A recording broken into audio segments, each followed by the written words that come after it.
Hello, everyone. Welcome to another episode of By the Numbers. I'm host Richard Lewis. Joining me as he does in his role as a recurring guest, we've got Duncan Thorin Shields. We, of course, have Sam Davis, known as LOL Bainlaw, doing the tunes. Why, That does Sam? make it sound like some sort of Well, you haven't got to legend reference it, mate. Just call me Sam. They haven't But got if no people fucking wanted to wizardry. follow you on Twitter, they have to know. Like, and that's the thing. And I've told I you to ain't change tweeting it. anything of worth. Just save your time. Don't look That's up not the true. wizard. You have lots of clips of Beetlejuice. I do sometimes. that you tweet out. I am a So, collator you of Beetlejuice notes.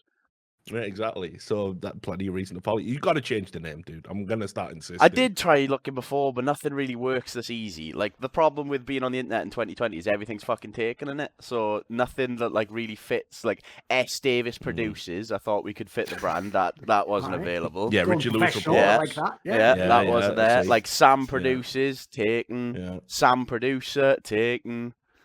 Sam Have Button. you?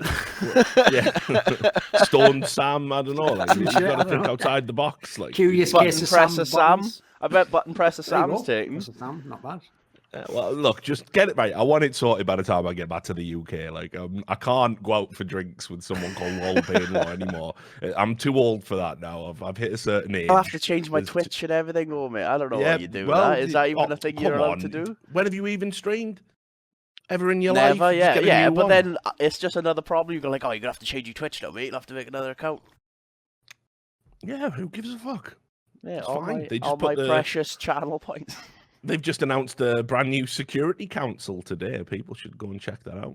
Have a look at it.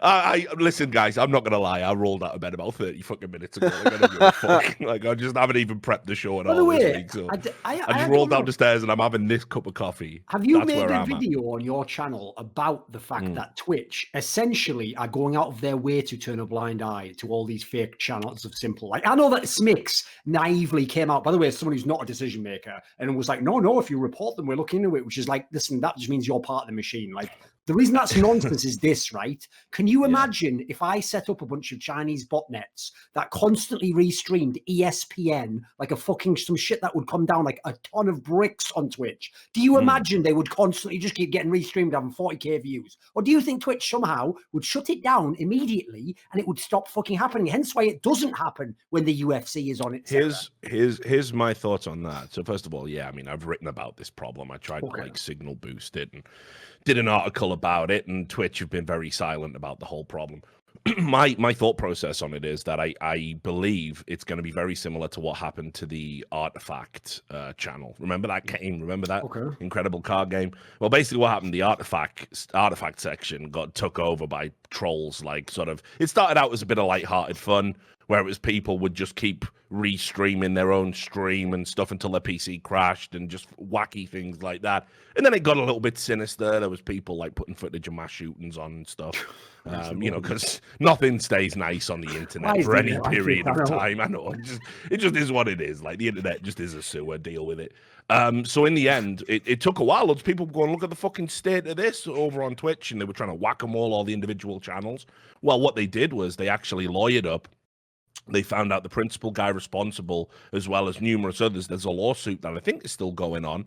It's Twitch versus John and Jane Doe's, and there's like 100 names that they've actually got court permission to go looking after, and from the ISPs and everything.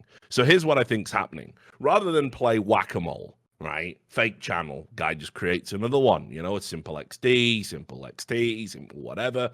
You know, and runs footage of Simple saying, click on this link. Rather than play whack-a-mole, shut them down, you got another one 5 minutes later. I would bet Twitch is doing something litigious behind the scenes. And the handful of people who are responsible for the streams are probably going to get absolutely cyber-fucked. So, and understand as well, like, if it is an illegal document, their name and everything's out there. So all the people you scammed get to know who you are. It's a bad thing that will happen. So listen, I think the problem we've got with Twitch is they've become like one of those big monolithic tech companies where they don't communicate anymore. They're never going to communicate to you. They're never going to tell you what's going on with something you care about. You will only hear what they want you to hear when they want you to hear it. That's where they're at now. It's like every other big tech company. But I would wager behind the scenes they are taking action down legal avenues because they'd be insane not to. Because I just found it mental that, as you say, it's not even. Here's the thing: a lot of people didn't get the story. They think, oh, so he just restreamed his channel, getting his viewers. No, the whole point was to make you click on links, steal things, get traded. Like, it was literally scamming. Well, when you consider it's supposed to be a place fucking kids can go and watch streams. Exactly. Like, they're going to click on that shit and they're just all going to get wrecked. Like, no, but it's a big deal to me. Yeah, of course. And I mean, Twitch doesn't do anywhere near enough to protect young people on the platform, especially underage kids that shouldn't be on the platform in the first place. I mean, like, they're to have an account, I think you just need an email. You just sign up and tick a box. It's really, really poor in that regard. And I've written about that too. But what I will say is that those streams are definitely on Twitch's radar, and I've talked to some executive level staff, you know, because I've reported them and flagged them, and I think it's more like a work smart and not harder approach. I'm giving Twitch massive benefit of the doubt there. I think it's still unacceptable. The idea that look, somebody's bad mouthing Alinity and they can be taken down in 5 minutes. But somebody that's scamming someone as the #1 CS channel can be up there because of the bots, can be up there for 2 hours. Yeah, that is a problem, and they need to just assign somebody, I think, at this point specifically to it. Who cares if you have to sit there and just manually click a button banning them and play that whack-a-mole till you get the legal action in place? I mean, you know, what are you doing here? Are you a serious platform or not? Yeah, those problem is this. The timing of when it all happened was right after Simple had been banned a bunch of times and has even sort of said, so fuck Twitch, essentially. And then all of a sudden, the #1 player in the world just can't stop getting his arse reamed out by every troll in the world, and no one can stop them. Like, again, how many times do we have to watch the prison guard just go, doesn't seem like anything to me, continue on there, boys? Like, yeah, not gonna see storyline, I know. Or like he said in Shawshank Redemption, you fat barrel of monkey spunk. Classic line. Do like Shawshank. Great movie. I'll give a shout out to the sponsor. That's a good segue, isn't it, from that line in that film? Obviously, .com, they sponsor us. An incredible sponsor to have if you like placing bets on esports events and you want to do it in a safe, ethical environment. You're 18 plus and all of that. You can go to .com and do it there. And if you go to .com/RLS, you can show them that you came from this show. Also, I strongly recommend you go to CSGO. I'm going to be recording a ton more content with soon, and it's going to be disseminated on the CSGO YouTube channel, so go and subscribe to that. It's criminal that I'm doing these straight fire interviews over there, and they have less than 20k subs, so fucking hop along and show them the love that they deserve. Right, I got my broad topics in mind because there was some stuff we were going to talk about last show, and we left it. So let's just start there. Astralis. It's a classic topic. Yeah, right. So basically what has happened is Astralis decided, seemingly out of the blue, that they were going to sign additional players and have a 6-man roster. Initially, it was Esatag. Now, this came at a time when the team that Esatag was playing for were due to be acquired by a big Chinese organization called FunPoint Phoenix to play in Flashpoint. Plus, but yeah, Fun Plus. Oh, Fun Plus. Did I say FunPoint? Yeah, I got too many points. You're going to say Flashpoint in your brain, yeah. You have to keep me really fucking honest. All right, make sure you correct all the nonsense that comes tumbling out my mouth until the coffee kicks in. Just so they don't go, he doesn't even know the name, which I already know. Yeah, he doesn't even know the name. He's a boomer. It's Joe Biden all over again. Why? Yeah, no, I can't be asked. Like, it's just happening, isn't it? But anyway, yeah, that Chinese team, basically, we're going to pick it up. It scuppered the whole deal because Esatag left and they wanted a holistic team. They wanted, a full roster. They didn't want to get into the minutia having to recruit people. Completely fucked everything up. For them. Remember that sad video of Cadian with the Incredible Hulk music in the background walking shirtless down the road? It's the shirtless part I could never get over as well. It's like, everything else I'm with you on it, but why are you just shirtless? Like, this isn't a moment to just He's a good looking lad, fair play to him. Like, this isn't a moment for that, is it? He's like, listen, I know you've been working out as well, but that's not what this is about, kid. He's like, may as well flex while I'm at it. And then when he got home, he goes, tell you what, lads, I'm almost so depressed. I only ran half a bubble bath, so should we all... No, exactly. I'm so sad. I'm not getting in the bath with you today, lads. I'm never going to delete those pictures from our mind. Listen, I think they're great. I've still got them for educational purposes. But anyway, so look, it caused a big fucking stink. And there was lots of speculation and rumors as to why you would do it, because we all know a 6-man roster isn't the norm by any stretch of the imagination. In Counter-Strike, it makes no fucking sense because generally teams perform better when everyone's on the same page and you're not swapping parts in and out. In fact, using a stand-in or a substitute is considered suboptimal by almost every mind in Counter-Strike, except the ones over at Astralis for some reason. Now, on the surface, it looked like maybe it was a spiteful thing. Maybe they were trying to do it to get back at Heroic. Maybe they were trying to do it to get back at Flashpoint. But regardless, it happened.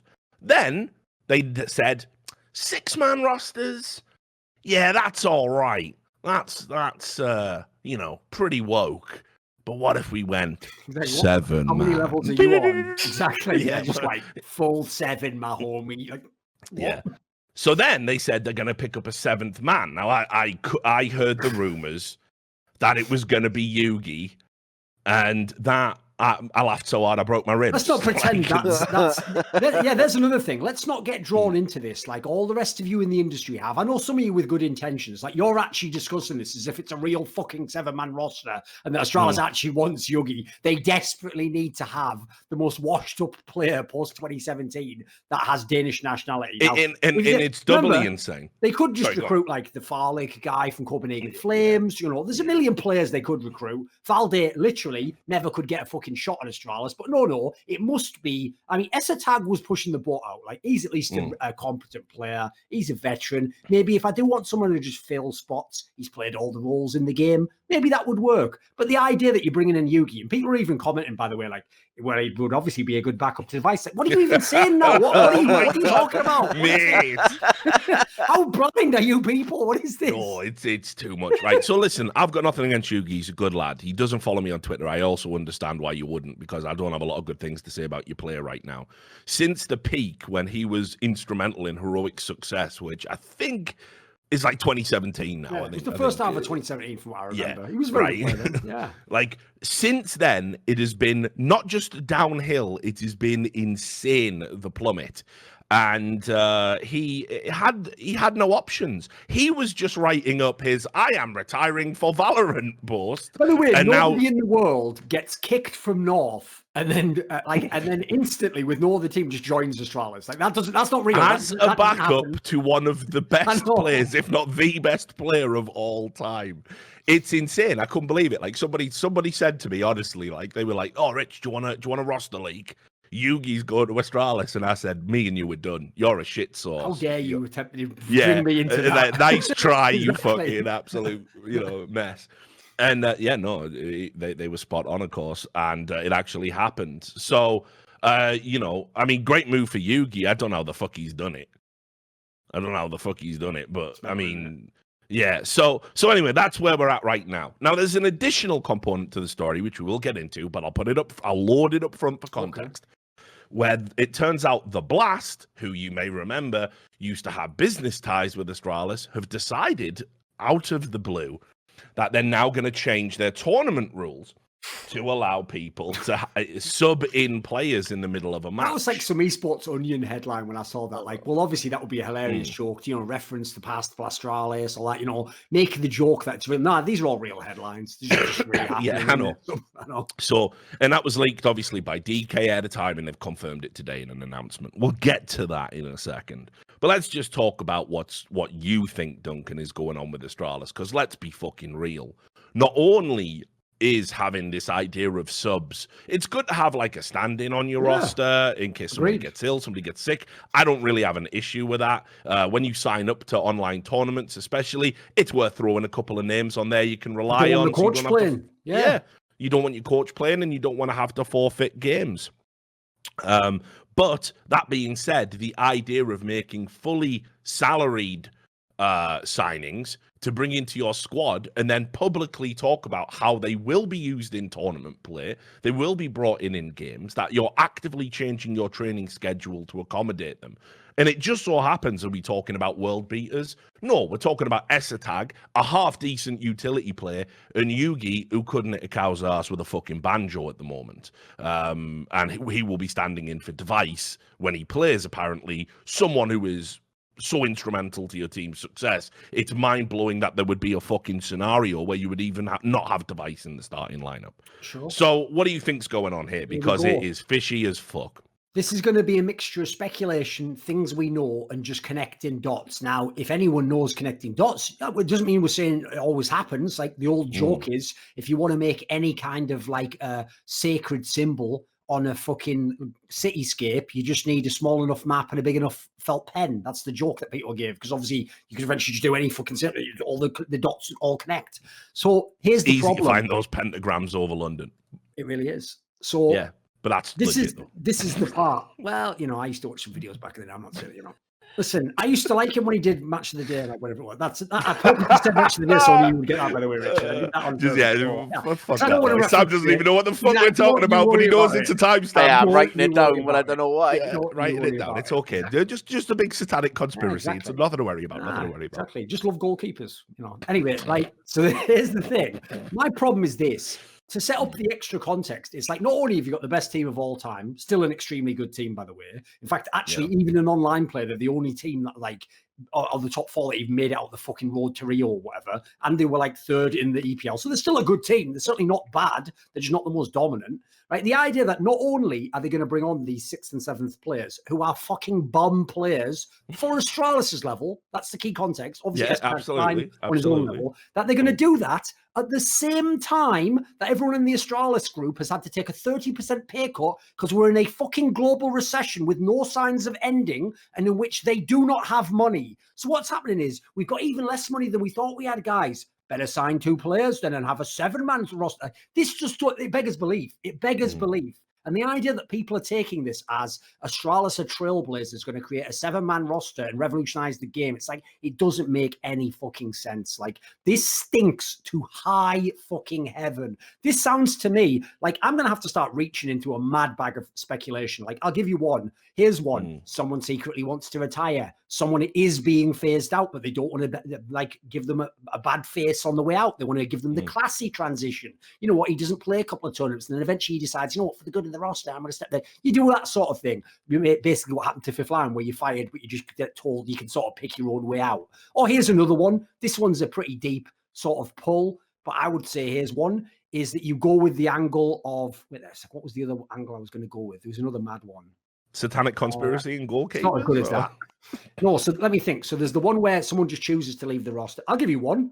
If you're in a world where your company does not have the money to even fucking pay the payroll of the contracts you have promised and legally are bound to, here's one for you. Someone internally goes, well, you know what? If you don't pay me or you can't afford to pay me, I won't be playing in the fucking tournament. Tell you what, that'd be a brilliant time to have replacements, fucking scabs that come in and they get to play instead. And remember, when you don't even have a contract, Yugi could literally, it's like that thing I said last time, he could have taken a hot sandwich and only 2 slaps in the face today instead of 3. Like, that's the sort of fucking budget he's on at this point in time. Like, you have to understand, Dardoc's his fucking agent. That's how bad it's going to happen.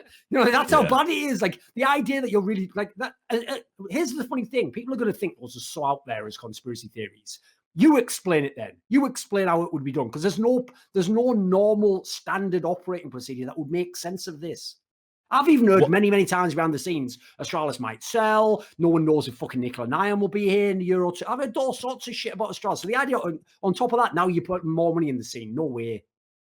Well, I mean, so the other thing, of course, is, I mean, if you wanted to cynically look at it, which is what I do, especially when you consider the parties that are involved, there's a couple of things that immediately come to my mind. First of all, when you think about the background of Nicola Nyholm and what he originally wanted to do with the multiple teams that he lied about, with just a media rights company, essentially what he wanted to do was squat and sit on everyone's contracts across multiple organizations, probably for the purpose of flipping them somewhere down the road. And, this reeks of that to me. You'll notice the players they're picking up, they're not signing them. They are, like, for a buyout. They're signing them when they're in free agency. And we have no idea how long the contracts are. I'm going to wager 2 years, if I was a betting man. And those bum players are going to say, well, yeah, that's great. That's like job security. I mean, fucking hell. We couldn't get a 2-year contract on a team we were in the starting lineup in because we're so flaky. So now you have got, the assets to sell essentially, which I think that's how Nikola Nyholm has always thought about players in his mind, which is why I'm glad that his player union with Fallen never got off the ground, because it would have been, how can you have somebody who thinks like that? Of course. In charge of a player union. So anyway, there's one other angle I'll throw out there as well. Yeah. Which is, wait there a second. I think as I was saying that, I've almost forgot. I'll get it back again. Wait there a second. You are having a Biden today, mate. I mean, I've done loads of stuff to do it. So I'll just say this. Here's the other angle. Here's the other angle I'll throw in as well. Is another reason I knew that Astralis was in money trouble even before they themselves had to fucking admit it, which, by the way, it says it all, is this is also where I get so sick and tired of idiots themselves being the billboard for the stupid propaganda and company line, is everyone applauded when Astralis did that ICO, when they took in all that money, right? Yeah. You only do that when you need the money. Secondly, the stock is absolute fucking garbage right now, worth next to nothing. And basically, like, it was intimated to me that the whole point of that was a cash grab. With maybe even if they got lucky and somehow it was one of those ones where you just got the insane initial period, they would have probably even tried to get out with the money, but you can't. Like, basically, they lock you in for a certain period of time, precisely so people don't run these sorts of scams. Essentially, almost a kind of securities fraud. I mean, I'm not going to go too far in the Lurpus area. Like, there's a certain other famous individual who gets involved in a lot of shit. So, like, the people that control Astralis, like, they're not the sort of people who think it'd be really cool if you had 7 players and if you built up a thing and if you gave this guy a chance and, you know what, I almost thought Yogi had potential. These are nonsense. They don't even think on this level. So it's just the sheer lack of guile among everyone else interpreting this that's really depressing to me. Like, they all think it's just a straight up play. Yeah, well, that was the other thing I was going to bring up. There's one thing that is absolutely true, and that is that if you are floated on the stock market, you will see increases in price if you're just talked about in the news. I mean, for anything vaguely positive. Sure. For anything vaguely positive, obviously, if it's something bad, it's going to be a nightmare, and your price is going to drop. But if you're constantly doing interviews talking about how you're revolutionizing esports and we've signed a bunch of players. Yeah. Obviously, to morons who don't understand that this is actually suboptimal, they're going to go, oh, fucking hell, look how well Astralis is doing. Look, they're in the news for doing this. They're being heralded as pioneers. So that's gonna give you like a little bump. And if I've looked at the stock ticker, they have been selling their shares at the moment. Probably believe in their company then, don't they? There's been some people coming in and buying some, relatively large volumes of shares, a few thousand here and there. All seems to have happened pretty recently. The price is still below where it was when it initially floated, but it's had slight gains, which I would probably wager is down to a lot of this publicity. So I think that's a factor as well. I think that what they are trying to do is simultaneously acquire assets by signing players to contract, and obviously as well generate positive news publicity. Now, when we move on to this other element, this is where I think I'd really like to look at all of the shareholders in Astralis and see how many of them are at the blast, because for the positive press to work, there has to be an area where you can prove concept. You can't prove concept because there are no LAN tournaments that allow you to make substitutions in the middle of a game. You can start with a stand-in, but you must finish the game with a stand-in. You don't get to sub people in and out. It's never been done in the history of Counter-Strike, I can think of, outside of the CGS Combine, where people did wacky shit for gimmicky reasons. It was never a competitive element to it. So then the Blast, which, as I said, Nikola Nyholm, it used to be part of Refresh, that umbrella company, and they separated back in August 2019, I think it was.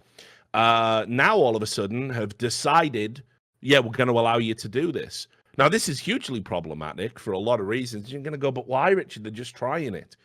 If you have given a team insider knowledge that you're going to make changes to your rules, and they go out and are able to get ahead of the curve and acquire players cheaply to take advantage of that, and then you make your public announcement so competitors to that team cannot acquire players similarly cheaply, because now there will be a reason to do it, and so Sure. you would imagine other teams will be out there, and The suddenly player all might those even ask washed for up, more salary because he now yes, knows he will exactly. play. Before that, he doesn't know Suddenly he'll all ever the play for washed up Chelsea. players have value, exactly. And you have given Astralis a head start on that. That is hugely unethical, right? It's not even up for debate. That is unethical. If, by the other token, the Blast didn't give insider knowledge, didn't say they were changing the rules, but Astralis have somehow leveraged them to change these rules through business ties or shareholdings or whatever it might be, then that's hugely unethical the other way. And just the fact that we now have a tournament organizer that is changing the rules of their tournament to accommodate a former business partner, it's just another day in esports, guys. And I guarantee you, no one's going to give a fuck about that. No.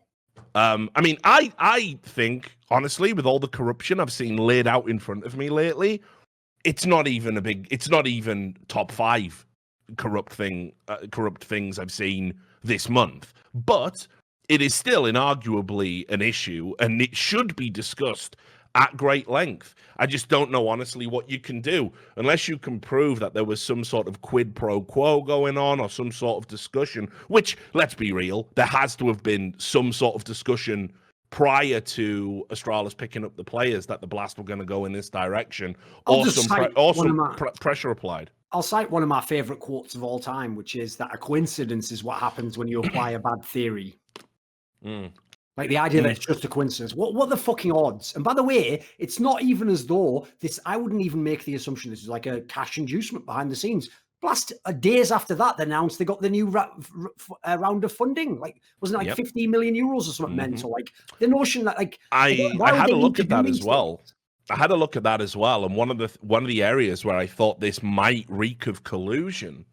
And again, I'll be digging into it as best as I can, but I'm plate spinning a lot. I mean, one of the reasons I'm so fucking tired today is I spent fucking last night writing 3,000 words about Overwatch and had to drink myself into oblivion just to fucking get the taste out my mouth. But anyway, right. So the government fund that gives money to these esports and tech projects that I believe did fund both Refresh and Astralis. It was part of that raise of money for the Blast. Now, I don't know what the ties look like, but one thing I do know is Nicola Nyholm is juiced into that fund. He was the guy that turned on that money tap. Now, some of that money's gone to Blast. Nicola Nyholm happens to be on the timing's so suspicious, isn't it? It comes Yeah, right after they do what he would want. Yeah, exactly. So I almost wonder if it was a case of like, listen, I know you can put in a good word for us over at that fund, or give us a contact, or give us a connect. What can we do to assist you?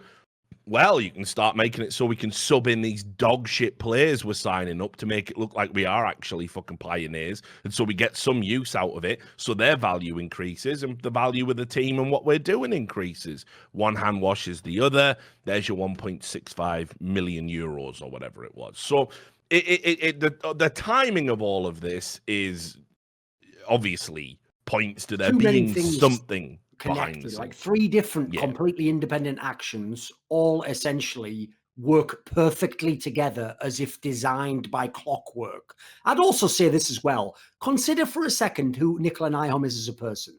This is someone where, as Richard has pointed out, with his business connections, can absolutely get funding on the millions of euro scale for seemingly anyone he wants.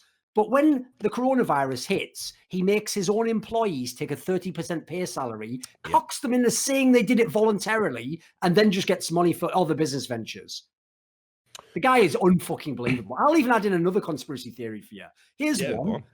I tell you what, the ultimate way to get out of esports right now, if you were an N. Nyholm style character, this is how Nicola Nyholm would do it, by the way, because you'll notice there's always this aftertaste with every Nicola Nyholm deal of like, when does the penny drop as how he's fucked me here? It can never just be that he does a deal with you. It can't even be a deal where he just gets more of the money. He always has to like, fuck you. Like, he's the guy who'd sell you the car that when it went off the locks, I always just think of him as a used car salesman. It gets 2 miles before the engine breaks, but just far enough away that he can just claim, well, that was just an act of God that was unlucky. You know, it wasn't broken when I had it. And then, you know, you later find out he'd strapped like a fucking lawnmower engine underneath it, never even had a working engine in the first place. So I would say is this, I wouldn't put it past like an IHOM to literally just sell a couple of the real Astralis players to someone for millions of dollars, then take these other two bombs, put them in the lineup, get some Chinese or some outside org that doesn't know fucking CSGO and goes, oh my God, Astralis, and I'm getting the core that won the majors. And then he also sells the whole team for millions. And, you know, he gets like fucking 10 million on one side, he gets a couple of million on the other side. He's got other shit going on with all these other companies. That's how you roll out of esports with 30, 40 million, mate. That's the dream for Well, and remember as well that, you know, he's adapted his idea to something where there's less conflict of interest, in the sense that he's got the Astralis brand within CSGO, which, remember, he's not an esports lifer. Go look at his bio. I build companies. And what that means is I have access to other investor money that I can throw at projects. And when these projects fucking get built up, I stand down from actively participating in the company, get a cushy position on the board, lots of equity, and when it sells, I become a millionaire and rinse and repeat. He's one of those guys. He's not a lifer in esports. He doesn't care about building an esports legacy, doesn't care about winning trophies. None of that matters to him. What matters is occupying as much real estate as possible in the space, so when he can sell for optimum value, he's well positioned.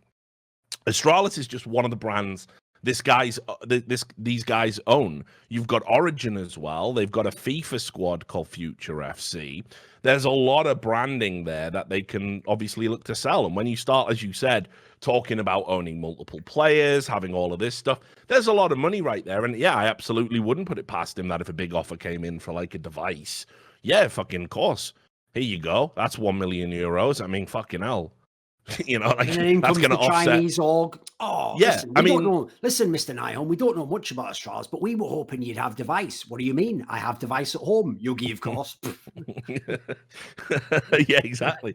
No, but this is what I mean as well, though. It's like, understand that when people think like Astralis are like some sort of ethical company, they took a 1 million, I think it was a 1 million euro sponsorship from that esports.com website. That is, I'd never done a follow-up story on them. There's a lot of corruption, I heard.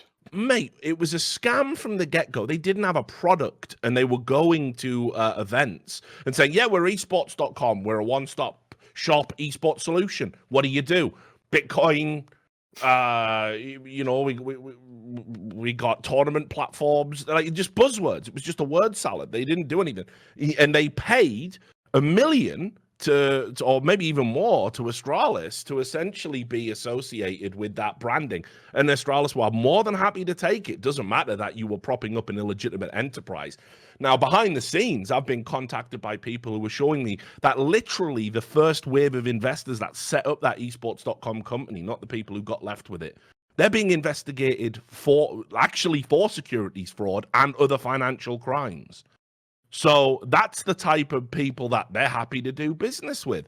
You'll notice very quickly that all of that esports.com news, and you guys can Google it and go read it up for yourself. It's not like it's not being reported on. Astralis haven't come out and made a statement about that. Nicola Nyholm said nothing about that. No, they've took the money and they've shut the fuck up. So anyone who says Astralis, they'd never do a cash grab. They did a cash grab with some of the most shady, unethical people to have ever come through esports. And there is no getting away from that. So all of this stuff, it makes me very dubious, just with the timeline and everything. But I don't think you're going to be able to prove anything. I think all this points to is that Valve should have got way ahead of the curve. Of course, it's Valve, so we know they always wait for the apocalypse before they come out and go, yeah, we shouldn't have built them nuclear bombs. Say it. And then just go back to the money cave. You know, they should have been way ahead of this. Of course, you can't have tournament organizers owning teams. Now we've got to imagine if they hadn't have had to divest. Imagine what it would look like if an org was changing rules to favor one team over another. Well, that was always a realistic possibility. So it seems to me absolutely ridiculous that we're even in this situation. Now, this is where Duncan would usually do a follow-up point, but as he's just a chair now, he's not going to be able to do it. Is that It's an esports Is he industry award. really sitting on Esports Journalist of the Year award on his chair? No, I think it's that's the Is it just chair, the right? I think esports that's award? the chair. Yeah, no, it's the actual Ah, chair yeah. is esports. Sorry, I just noticed So- that you had an Esports award Sorry. on the back of your chair. back. It's fine. Yeah, Oh, no, that's it's because good, because I got this chair when I won the award or whatever. It was like that's one of the things they gave you. Oh, I didn't get a chair when I won I my mean, it's award. different year, so there Yeah, you go. Rob. You probably got Well, what? that is true also as well. Yeah, I love it as well. Different year, innit? So fuck you. Yeah. All right, yeah, you got me, Duncan. You got me. What do you want me to anyways. do, King Solomon? Give you fucking half of it. You can have the top half or something. Well, it will show who cares about the chair the you most go. if we. Right. So anyway, I don't know how you kind of feel about all of this, but I was just making the point while you turned into a chair that obviously this is why Valve should have been ahead of the curve and should be Of insisting course. that you can't have TOs having business ties to teams, which gets very interesting when you start considering ESL. But I guess that's something for another fucking day. No, well, what I would say is this. If anyone here happens to overlap into watching League of Legends, this is why you don't allow conflict of interest to ever exist. Because imagine, God only knows what it would be like if stupid Valve had used the Year Gaming, what was it, fucking MIBR. MIBR scenario. They're ruling there with Heroic and Godsent and Astralis, and you'd really let that guy build up a massive fucking library of players, and they were constantly playing each other in his own fucking league. That is mind-blowing. Yeah. That is actually fucking mind-blowing. Like, I mean, it's like at that point in time, I mean, how far do you even have to go before you're almost complicit in what would then be things like enormous international crimes like securities frauds? Like this is because that's the other thing. You think he wouldn't have just put all these companies public? This guy is fucking on another level. Like he's like a really shit James Bond villain. Except he doesn't even require James Bond. He just requires someone who can access Verk.dk. I mean, like, don't get me wrong. I don't know if there is any sort of shenanigans going on. It's like you say, it could just be an incredible series of coincidences. A lot of them seem to happen in the Yeah, they always do, don't they? But yeah, I think this is definitely something worth looking at. And I think if you're a fan of esports in general and you've been watching what's been happening in CS with players being allowed to play teams that they own, we've got to start cleaning house. I think like we're getting into murky territory again, not dissimilar to where we were at when we went through the great big fucking gambling fiasco in 2016.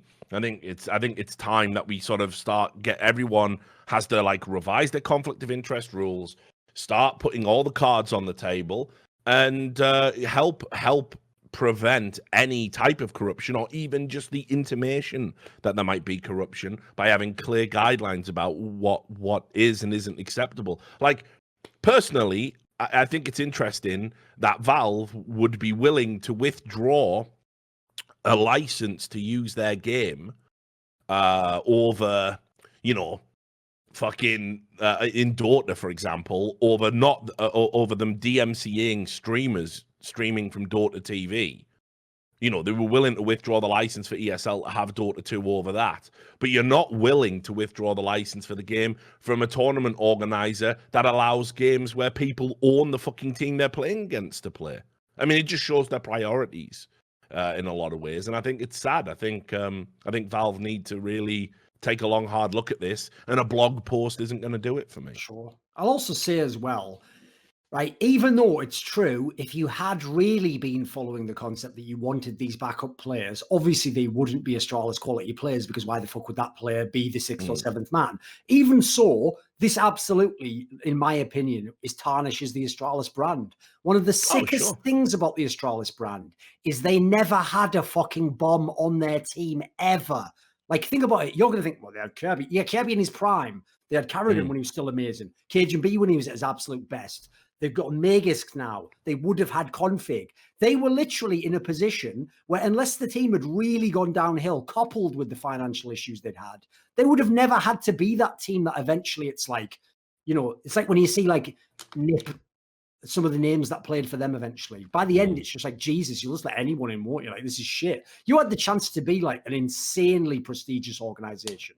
Whereas, as we say, sadly, it now looks to me like the prestige comes, literally ends at the end of the keyboard of the players who play. That's it. They play and they've done amazing things. I agree with that. Beyond that, as far as I can tell, the prestige is some fucked up shield to allow all this dodgy businessman stuff behind the scenes. Because the same shit goes on in League of Legends. Like in League of Legends, every pleb fan thinks that Origin can buy whoever they want. In reality, they offer way less than the other fucking teams, and they're working on a budget lineup because every idiot goes, but they own Astralis, the most successful CS:GO. And it's like, yeah, we told you lose money doing CS. Why would that help you? If anything, the fact you have a really successful CS:GO team would leave you with less fucking money you put in the League of Legends team, wouldn't it? So you mentioned Kirby there. We can segue into a topic. It's finally out. The story.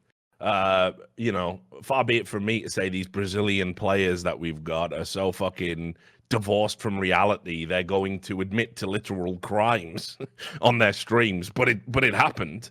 Fur went live and told the story that we'd alluded to a few times about Kirby getting sucker punched.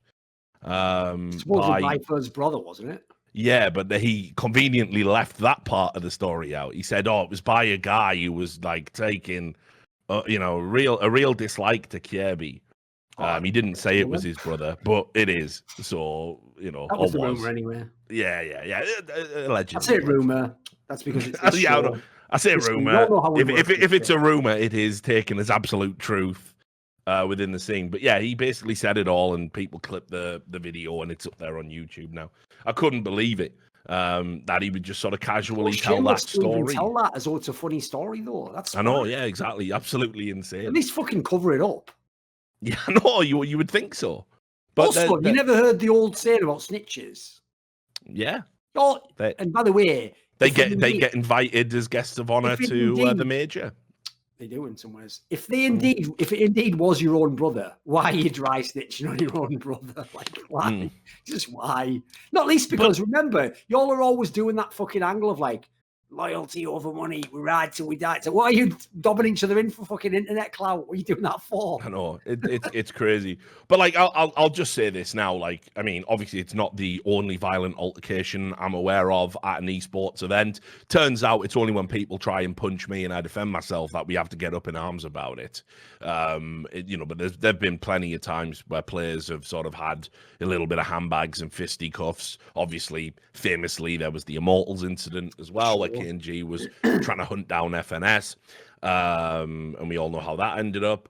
But yeah, I mean, I'll just say this is like absolutely vile, reprehensible behavior, and there is no excuse for, even if someone is being an arsehole when they've had a few drinks and calling you out and saying that you're a shit team. There's no excuse for a fucking giant man, by the way, absolutely fucking huge guy, to fucking sucker punch somebody over what should be just at the end of the day sorted out on the fucking server. Grow up, go, fuck off back to the bar, have a drink, ignore each other, and then sort it out next time you play each other.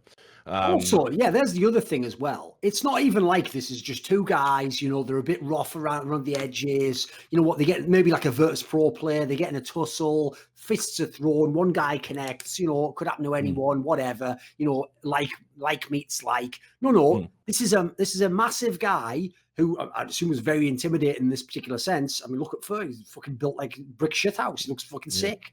Then the person he's fighting looks like if he can get out of the nightclub, he's going to go and use the fucking Zoltar machine. Looks like a fucking child. Like, what are you talking about, guys? Like, this is ridiculous. And as usual, by the way, the same fans who would call you like a hooligan, say you attacked fucking Loader, they think it's hilarious that someone got punched. Yeah. But actually as well, I mean, like, I'm not trying to say this to be disparaging. It was a very severe punch. I mean, he went down over it as well. So down goes Kirby. Yeah, exactly. Like, put it this way, Joe Rogan was, whoa, he was fucking in the background. He's hurt. Yeah, he's hurt. Stop the fight. But yeah, I just think it's absolutely disgraceful. It's been one of the reasons why I've been saying for a while that all like whatever you think about like me and Duncan maybe having a hate boner for like Brazilian teams or whatever, they have gotten away with so much in the scene that would be the end of most people's professional careers. They've been around some of the worst types of behavior, threatening players with, like, don't forget the whole, you will be made to bite a bullet is just a quaint saying we say to each other over tea and crumpets in Brazil. Like, no. It's not at all. It means exactly what you think it means. We've had, people threatened. We've had people like, squaring up in the middle of tournaments, like what happened to Hiko, with the famous only pussies try to win no matter what. We've had various instances of just provable cheating by taking off headsets, speaking in downtime when you're not allowed to, and no one's done anything about it.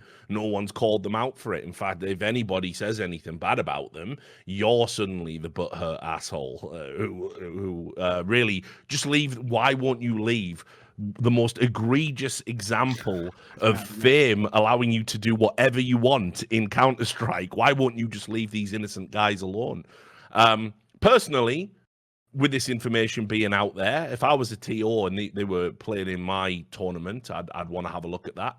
I'd want to have a look at that and maybe make some decisions. Just a thought. But anyway, so that's out there. So now, we can all disseminate that and maybe discuss that on Reddit. Or no, we won't. We'll spend all day calling Pimp a cunt over things that we absolutely imagined. Like, we've got somebody here saying I was essentially an accessory to somebody being assaulted. No Reddit thread, but Pimp telling someone to fuck off in his stream like no one's ever said that in a game of Counter-Strike ever makes him the worst human being of all time. That thread, by the way. I wanted to talk about this. Yeah. Well, mate, let's jump into it. I don't give a fuck. That thread, by the way, is one of the primo examples. I think when I do a live stream again, I'll go into it. But it's one of the primo examples of how social media exacerbates mental illness.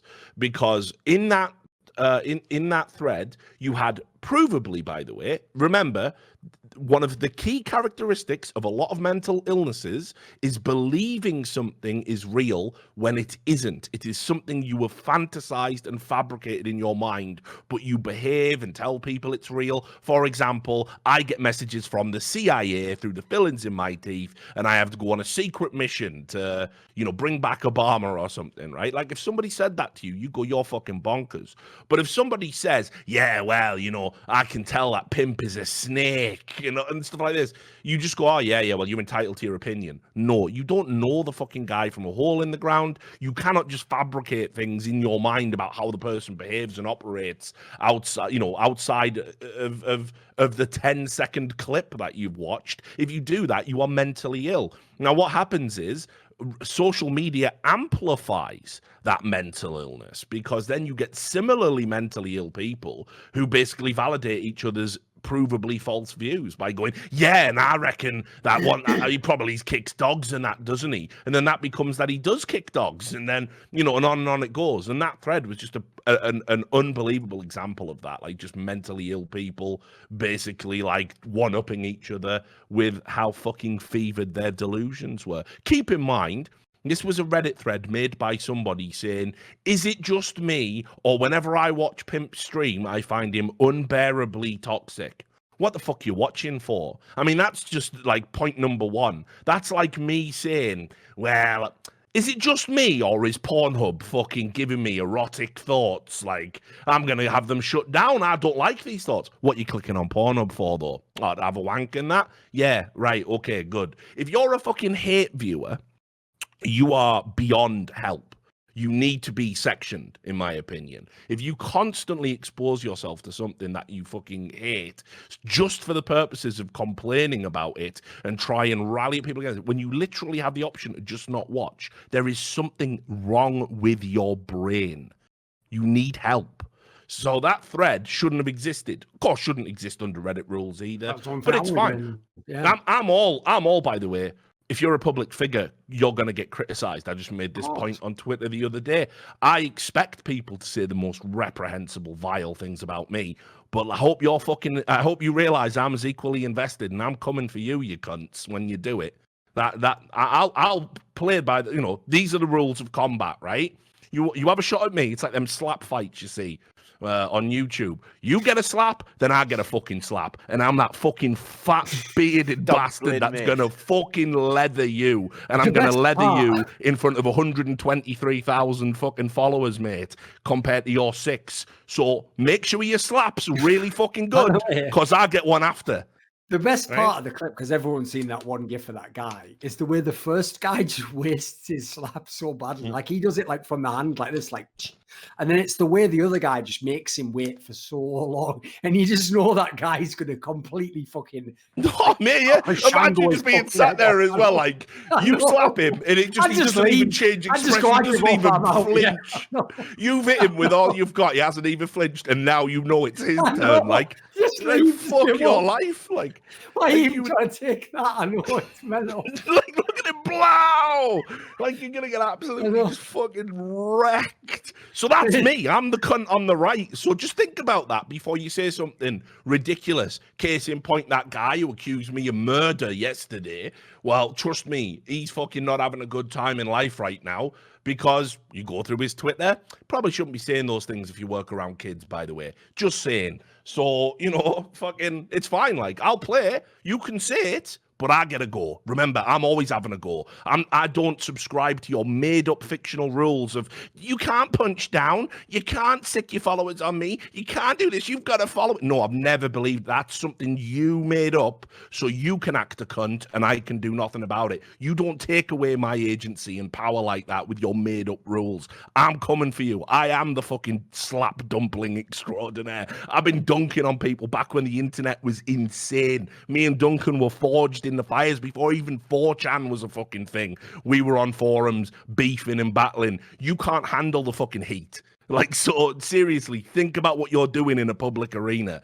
Anyway, all of that being said, that pimp thread was staggering to me, absolutely staggering. And I went through and I looked at some of the evidence, and it just doesn't hold up to what people were saying at all. There was no toxicity there. People were referencing how he recently got banned for griefing. He was in a game where people were cheating against him. Somebody had already abandoned, and a guy on his team was going, haha, I'm not going to surrender because I want to waste the time of everyone on your stream. Haha, dickhead. So Pimp told him to fuck off and team killed him and then got mass reported. That is the basis for Pimp's alleged toxicity.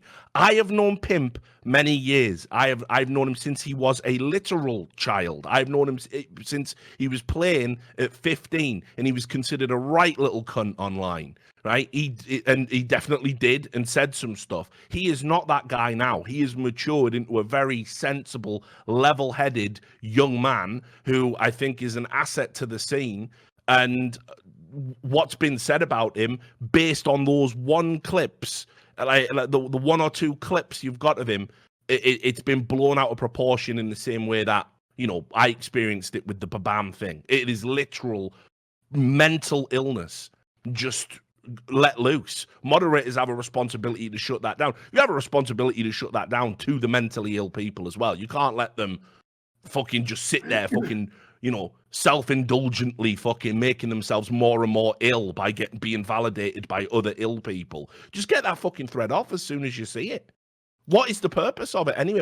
Wasn't constructive criticism like, this is how Pimp could make his stream better. It was, no, I think Pimp is a cunt, but I keep tuning in.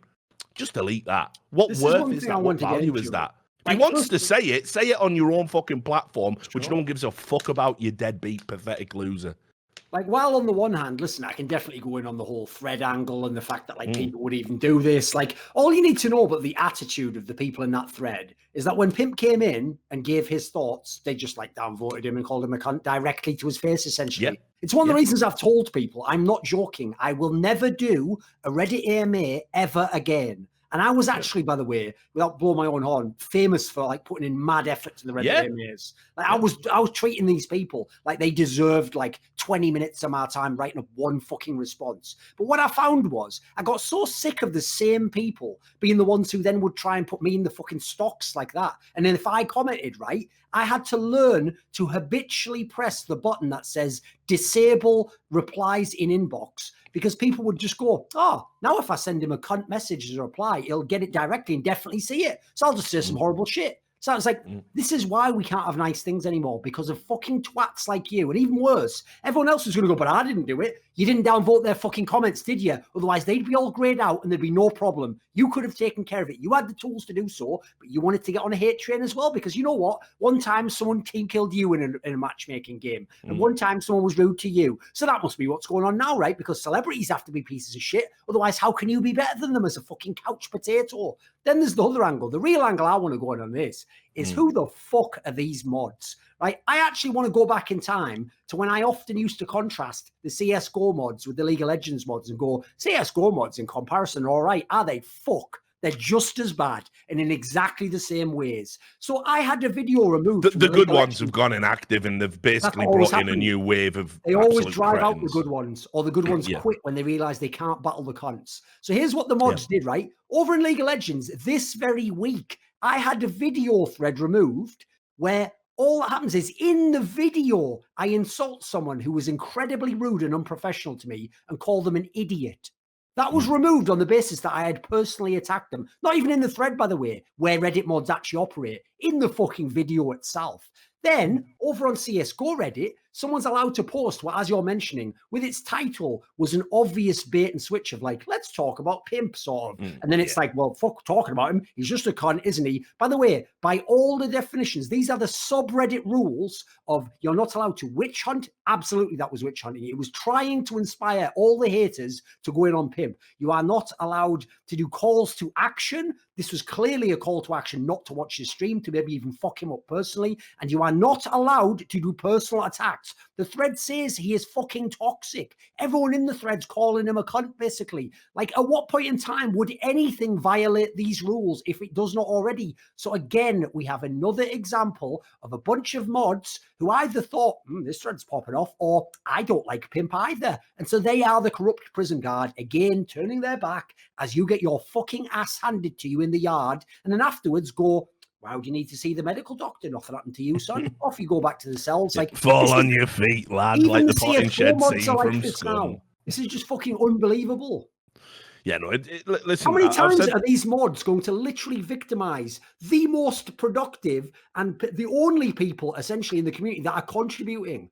Like there is no CSGO. Yeah, but listen. So, yeah, but that's what I mean. It's like, right, well, way to play the game. The only reason you want to mod a subreddit is because of the value it has. Let's just talk about the Reddit model very briefly.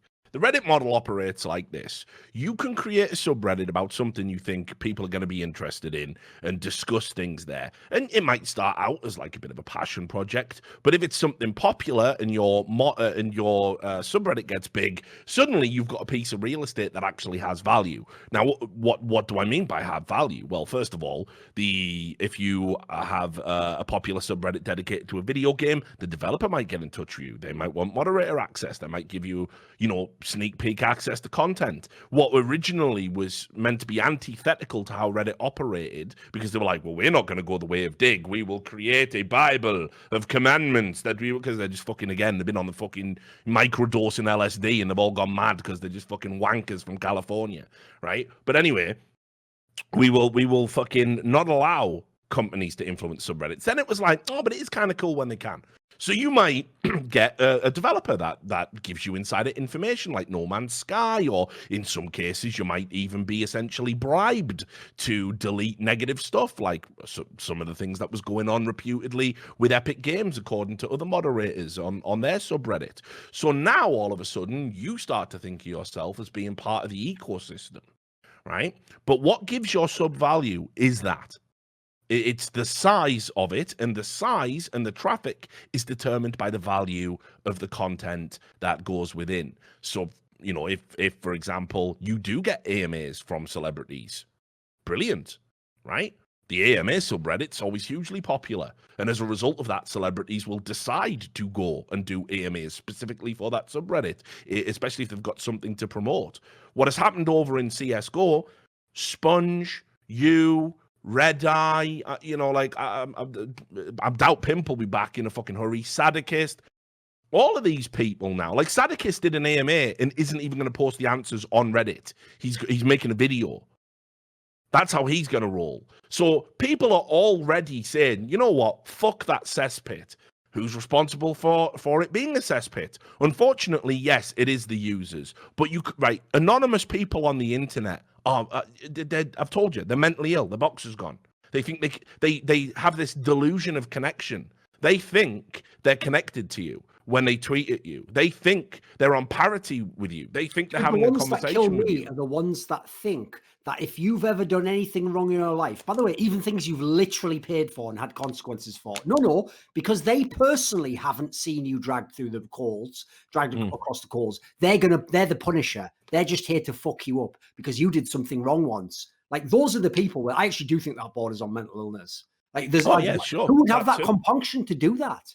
No, well, of course, right? Because this is the beauty of it. When you exist in a digital space, right, and it's just sort of the bits you want to show, you become an avatar essentially, which is a very reduced fraction of your personality. So, for example, when it's those troll accounts, it's your vitriol essentially condensed and given life. Given a personification via social media. You wouldn't talk like that to real people. 99% of these people don't do it. And in fact, there was just something on the BBC the other day. I met my troll. It was some guy like going, yeah, bloody immigrants this and and he was like going after a politician. He sat down with a politician and he said, yeah, I'm really, really sorry. I mean, he was a beta cook, obviously, but he was like, fucking, I'm really, really sorry. I can't believe I behaved like this. I'm not going to do it again. Like, yeah, of course it does. Mate, I've gone up to people at events who I know have been mugging me off online and gone, right, I'm here now, and they go, I was just banter, wasn't it? No, mate, no. Yeah. You went way beyond where banter is, and I like a high level of banter. I am very banter adjacent, but what you said was fucking bang out of order. Oh, I'm sorry, mate. Like, well, all right, yeah, you fucking will be. It's like I have a theory, right, that goes the opposite to everyone else. Because I've said it many times. I term social media anti-social media. I believe it makes people anti-social. It absolutely does. Yeah. The most anti-social behavior possible, as opposed to social behavior also begets social behavior. If you go up to someone and just scream in their face in the middle of the street, like, okay, you might not instantly get arrested, but everyone else is going to think you're fucking weird. What's going on here? And you'll you will instantly feel like a pariah, right? It's the opposite. It's like everyone joins in online. So one of the things I've often thought, one of my theories is people always used to also get away with doing this shit by going, you're taking the internet too seriously. I love that. Just, what happens is in real life, these are all nice people. You've got it the wrong way around, mate. The internet is real life. It's just a version of real life where you're sat at a PC. You're just not sat next to the person in person. You're just communicating with them through a computer, right? Still who you are. You're still choosing how to communicate. You're still choosing what thoughts you want to transmit to their brain. You don't say it in words. You type it. Still communication. So my theory is this. It's not that you get a few weird people online, because that's the other thing. When you meet these people or you look them up, they never are the fucking guy from World of Warcraft in that fucking South Park episode where they're just like, oh my God, like there's a few of those, but you'd be amazed how many times it will be like a young father of two, a guy who works as a fucking, like, he's in the police force. Like, it'll blow your mind who some of these people are. What it actually has shown me is the fucking darkness in man, just average people. What you actually find is the internet, but when these people don't have any of the consequences of society and don't have any of the limitations that they feel in real, what you essentially, I'm spinning it this way. In real life, I think these people would say and do these things. They are thinking that when they're in a pub looking at you, but polite society and the life they've lived and the fact that they know you might fucking leather them if you say that means that instead they keep the darkness inside. It's just behind those eyes. And then they just go like, oh, yeah, whatever, and say something to their mate and that's it. They don't do it. So I think it's not that it's all just nonsense. They're different online. I think this is what that's actually like inside people. And that is, on the one hand, it is slightly worrying, but it's also something you almost need that black pill to know. Not to mention as well, like the just in general, the cultural phenomenon of going after celebrities, right? Because of and that is predicated on resentment, and it's almost like a sort of outpouring of self-loathing, I think. There are some people that unquestionably deserve it, right? Like there are some witch hunts, which, by the way, the cunt's a witch. Yeah, that's a good analogy. Exactly. So fucking burn them. Yeah, I'm down with that, right? For example, Hollywood. Like I'm not going to sit there and go, well, that Harvey Weinstein, he didn't. I'm not doing it. Like, yeah, burn the fucking witch. Good, he's in jail now. Fucking sound. He's a fucking cunt. The end, right? So sometimes social media can come together and do good, but the threshold for what will precipitate a hate mob online is ridiculous. It's beyond the point of absurdity, and it is like Salem. It is like The Crucible by Arthur Miller. People will just fucking go absolutely nuts over next to nothing. Bad tweet from 10 years ago, never get to work again. Fucking out of context jokes, never get to work again. Like, and people think in their mind, well, that's just the price of being a celebrity, isn't it? Well, you do understand, of course, that if that is the case, and we're going to extend that to celebrities, well, let's stretch the definition of who's in the public interest. Like you say, you're a police officer, protect and serve, right? So let's have a look at your shit. You're a teacher, you work around children, you should have impeccable behavior. Let's look at your shit. And then what you quickly realize is, like, the point we're at now, yeah, actually, you don't even need to be a public figure anymore. If somebody finds anything about you, they will stick the fucking shiv in and try and make it go viral. They will do anything they can. I had a Rocket League cunt today, the latest fan base, where the mentally ill dregs bubbled up to the fucking surface and decided, let's go after Richard Lewis today. I had a Rocket League fan. He made a video about me because I literally said to somebody said, you're being a fucking right arrogant cunt. And I said, if I come across as arrogant, maybe consider the fact that that's probably because I'm better than you. Right? Which I think straight fire, and I don't give a fuck. People can go, oh, cringe, whatever. I am better than a cunt who spends their time talking to trying to talk down to e-celebs online. I am better than you. The end, like, you know. I might sound like that bitch off the fucking Young Turks, but I just am better than you. Sorry. But anyway, he then made a YouTube video about that reply, right? And submitted it like 20 times on Reddit or something. His submissions are just all, we really need to talk about Richard Lewis, to the global offensive subreddit stuff. Richard Lewis is bullying Rocket League fans. Like, and I just right? And I just fucking tweeted this. I just tweeted it out and said, like, look at the fucking state of this. Because on the one hand, like, it's a funny way to diffuse it, I think. Sure. I said, oh, I've finally been cancelled. I'm not doing it maliciously. I'm not telling anyone to hate him. He's going to get the most views on that video he's ever had on his YouTube channel. And he does make other content. And I wish the guy no ill will. It's not his fault he's sick. It's not his fault he is ill. Right, and thinks that is valid. But he is, honestly, in his mind, he thinks that will light the torch paper that will destroy me. So it's very hard to kind of be entirely supportive and laugh it off. That's what people do every time. And he thinks that he's like Aragorn at the end of like Return of the King, like, for Rocket League. But as he runs behind him, he's just running. I was like, what, guys? So let me tell you, I've talked to people who have gone through this, because it happens a lot in esports where deranged communities. I've talked to people who said, oh, at the height of the hate mob coming after me, I was thinking about killing myself.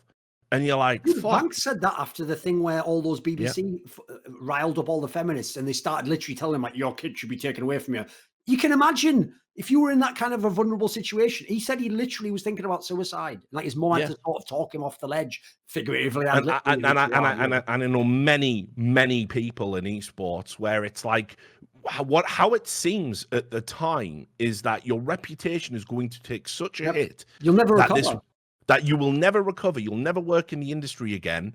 And sometimes it's predicated on absolute falsehoods. Like it's happened, the Loader thing. We all know that's been blown out of proportion and bullshit. It's still the first thing I hear out of everyone's mouths, even though it happened in 2015. There was the Babam thing prior to that, I think it was, where, again, nobody has been able to produce a clip of me bullying Babam on a broadcast ever, but it was taken as fact. And I have to sit down with a tournament organizer, and the tournament organizer is saying to me, yeah, maybe we don't put you on air tomorrow because of all the drama. I had it in the FGC where people were telling my employees, which included Jewish people who literally had lost family in the Holocaust, that I was a secret Nazi, an anti-Semite.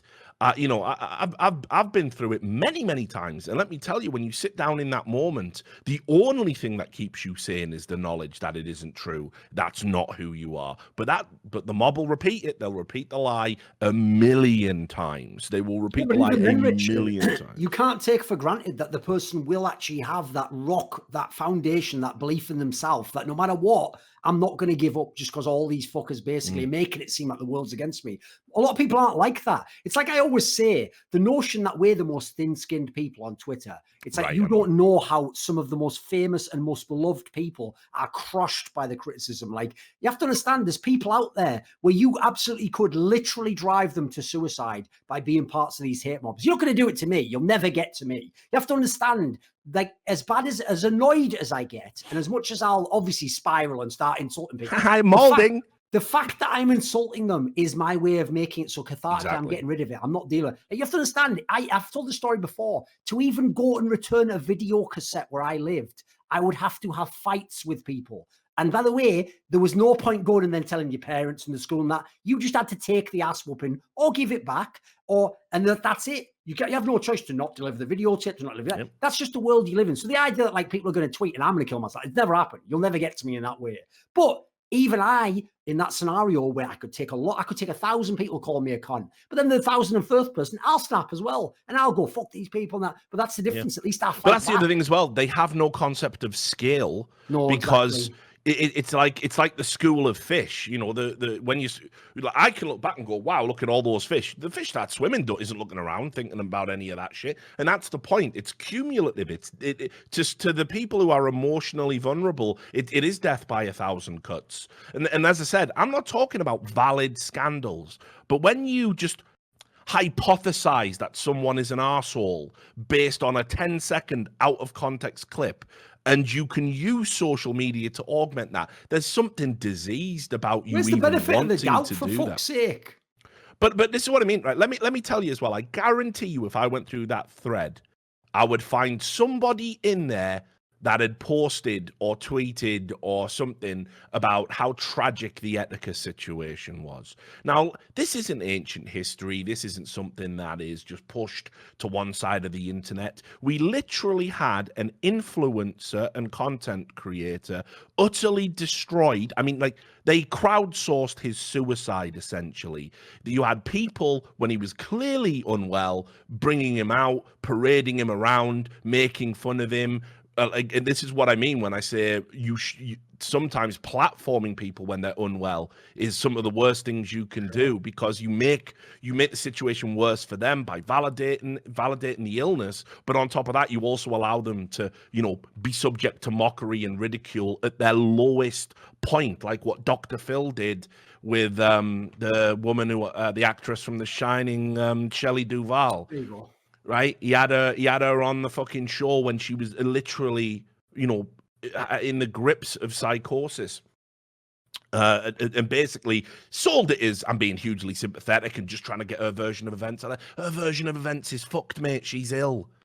She doesn't have a version of events. She needs medication and she needs to be took care of. And you're parading her around for views, you fucking ghoul, right? So we already had somebody. And what was Etika's last video? I know, I watched it. It broke my fucking heart. He was apologizing. A lot of suicidal people feel that shame. They feel like they've done something wrong by being ill. And it's ghoulish. And people were replying to him saying, you won't do it. You're just an attention seeker. Yeah, remember all the other times he said he was going to kill himself? You're fucking out of control. That's what I mean. Like, so what's it going to take, guys? Is it going to take, somebody hurting themselves to get away from this shit? Because you might think it's just a bit of banter or it's just fair criticism. And why can't they handle difference of opinions? It is literally thousands of people at once telling you are scum in an industry that you work in, that is your livelihood, that you have deep ties with. It's not just some frivolous thing. So if you're going to go after people, make sure they've done something to fucking deserve it. Make sure they've done something to deserve it. And I'll tell you, Pimp has done nothing to deserve it. There's another angle to this as well, which is when you take out the fact that they absolutely lied, or at minimum were disingenuous about the circumstances that they were really annoyed about. How many fucking comments I saw in that thread that went along these lines? And he joins games purposely with lower level players so you can just wreck them completely. Yeah. Well, so this is all just about you and your insecurity that you played versus Smurf one time. That's how fucking butthurt you are on the internet, that years later, you're getting mental that someone has... By the way, I don't know if you know anything about the internet. Before we had matchmaking, that was the whole point. You would go in as a sick player and you would clean house in a fucking public server. It was like being Blade in the opening scene of that movie. It's fucking sick. You're just going around wrecking everyone like a god. It's unbelievable. And by the way, if you're a stream viewer, that's amazing to watch. You're getting to watch the guy just dominate. You don't want to watch him play the hardest fucking game ever where he gets 11 kills. Find me one high-level competitive player in any game, by the way, that hasn't at some point played against lesser opposition. Mate, if Tarek, one of the beloved streamers, goes out and does a road to global, the same cunt will watch it and probably donate to him. But apparently Pimp's not allowed to go and play bad players and fucking shoot them in the head. Which, by the way, he was only doing because his other account is banned at the moment. Of course. Right. So anyway, I'll just say this. I want people to think about everything Pimp has gone through in his time, right, on the internet. And I know his history very, very closely because I was around when he first emerged as a player in Source. So first of all, he got caught using a smoke bug in Source. You could use this ambient occlusion smoke bug, and he used it, and it was pretty clear he used it in a very low-level Danish cash cup. And as a result, all the pro players dogpiled him and said, what a cunt. Even though this was something in the game, even though it wasn't augmented software, even though anybody could use it, and maybe there were people in that cup using it themselves and just being better at hiding it. So he immediately burst on the scene and was considered to be a cunt. And there was UK high-level pros and the French all calling him out. I'm guessing he's like 15 at the time as well. Yeah, and he's a 15-year-old boy. Something like that. Then people went and got photos of him, right? And he's a flamboyant dude, and he's experimental, but he was also over 300 pounds. So you can imagine what the internet did. There was pictures of him like wearing lipstick and stuff that I'm sure he had a million dicks fucking... Yeah, you know what I mean? And yeah. And then it was like, haha, you know, every day he was logging on the internet. You're fat, you're a disgrace, you're disgusting. I remember I did an interview with him at a Danish event. It was the first ever interview he did in the English language where he wasn't comfortable. They mocked him for that. Despite it was a way to try and open up about a lot of the stuff and open up his family in a language he wasn't comfortable with.